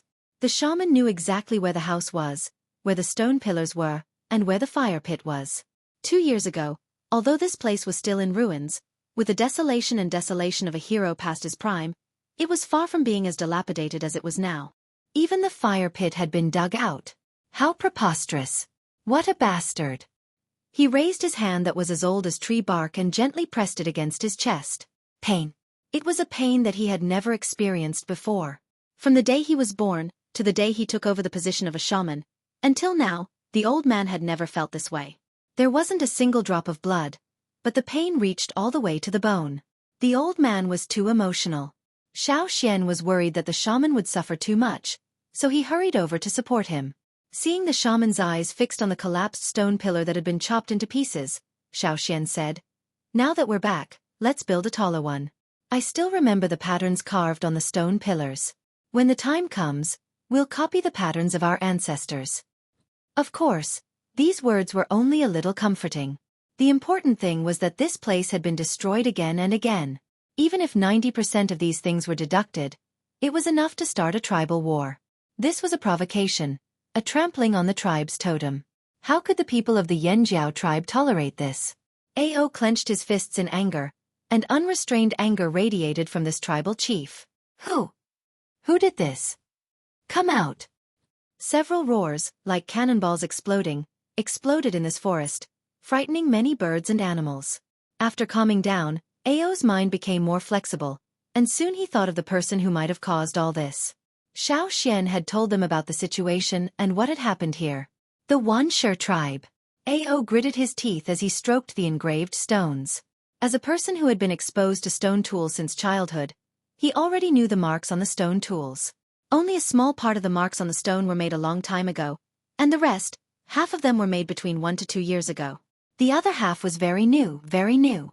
The time when the carver carved the stone must have been before their arrival. There were many traces of human activities around, which showed that the people who destroyed their old haunt had just left. Stroking the stone, the sadness in Ao's eyes gradually disappeared, replaced by a rapidly accumulated fierce light, and his eyes became red with anger. They haven't gone far. I'll go after them. Ta couldn't help but say. I'll go too. Snow can help us find those people, Gigu said. Snow was Gigu's white falcon, which played a great role in scouting and finding prey. Take the others with you. They have a keen sense of smell, Xueqi said. Now that the rain had stopped, the smell wouldn't be completely washed away by the rain. Ao stood up, looked at the angry Yanjiao people behind him, and then turned his eyes to the shaman. The shaman didn't say anything. He just moved his hand away from his chest, and then waved it out heavily. Needless to say, everyone already knew the shaman's attitude. He let Ao and Xueqi do whatever they wanted. What about here? Ao asked. Don't worry. This is the old haunt. The old haunt of Yanjiao. The shaman's words were like a heavy stone falling on everyone's heart. Because it was the old haunt, because the fire seed and the fire vein were still there, only the Yanjiao people would be protected. Understood. Ao pointed at the ferocious beasts, indicating that they should go. He also pointed at 30 people. Xueqi and Caesar took the lead. Except for the turtle pulling the fire seed's carriage, the others all left. Whoosh, the people pointed at by Ao took off their animal skin bags, picked up their weapons, and quickly swept through the grass, chasing the ferocious beasts. In the forest, the people running met some ferocious beasts, and the originally concentrated group was scattered. A warrior of Wanshi was separated from his companions. Because he was too tired, he fell to the ground, his heart beating wildly, and his body trembling. He opened his mouth wide to breathe, and looked back from time to time, his eyes full of fear. Quack, quack, the sound came, and the warrior sitting on the ground bounced up from the ground, as if he had been stabbed by a nail, and started to run. Behind him, 5 carnivorous birds shouted and chased. They were very fast, and they were very familiar with the forest, running as fast as the people in front of them. Hearing the approaching footsteps and cries, the running warrior was desperate. He was the only one here. If he fought against the 5 birds alone, he would be seriously injured even if he didn't die. He closed his eyes hard, and when he opened them again, he clenched the knife in his hand, ready to turn around and fight. When the Wanshi warrior turned around and waved his saber, intending to fight desperately, he found that the 5 carnivorous birds, who had been chasing him, all stopped abruptly, and the muddy water splashed on the Wanshi warrior's body. Before the soldiers of Wanshi attacked, the 5 birds ran away as if they were running for their lives. They didn't even make a sound. Wanshi's soldiers stood there, holding their swords. They stared at the 5 fleeing figures, panting heavily. Just when he thought he had temporarily saved his life, he heard the tapping sound again. It sounded similar to the footsteps of those carnivorous birds, but this time, it was faster. Why did those usually arrogant carnivorous birds leave as if they were fleeing? Was it because of him? An even greater sense of panic struck. He changed the direction of his escape and ran away from the sound of footsteps. But this time, the pursuers were much more powerful than the ones before. Tap, tap, tap. Every sound of footsteps behind him was like thunder in his heart. He didn't even look back to see who was chasing him. He just ran away. In less than 2 minutes, a bird's head hit the running man like a hoe. The man was knocked down to the ground. There was a bloody hole in the back of his neck, and blood was gushing out. Mai, who followed closely behind the forest Rakos, also arrived. No matter whether the man was dead or not, he killed him with his knife. Go on. Mai patted the head of the forest Rakos and said. It had planned to chase the birds to have a good meal, but after hearing Mai's words, it had to give up the delicious food for the time being. It was not in a hurry. There would be plenty of time in the future. Similar scenes were happening everywhere in the forest. This time, except for Xiao Xian, who was an intermediate totem warrior, the other 30 people were all senior totem warriors. In the sky, Cha-Cha and the white falcon were flying. In the forest, several ferocious beasts were leading people to chase the people of the Wanshi tribe. As long as they were still in the forest, Ao would not let any of them go. At the same time, in the Wanshi tribe, the Wanshi shaman rushed into the room of the Wanshi chief, Bian, who was having a good time. Chief, the fire seed has changed. Seeing the shaman more panicked than last time, Bian was even more dissatisfied. In the past 2 years, the shaman had become nervous. He always felt there was a threat in the forest, but every time he sent people there, they found nothing unusual. Bian had always thought it was caused by the old guys in the central region who didn't like him, and he was also angry. Now looking at the shaman, Bian was surprised and doubtful. He planned to take a group of people to have a look. It would be better if they could find some evidence and throw it on the old guys. Didn't they say they wouldn't initiate a war? What about now? It would be better if they could blackmail them. Bian was not afraid of offending people. Anyway, this was his territory. He kicked the door open and called people. He planned to take a walk in the forest. You're tuning in to the Xueqi's Martial Arts Saga YouTube channel. Don't forget to subscribe and join us on this journey to catch the most captivating stories.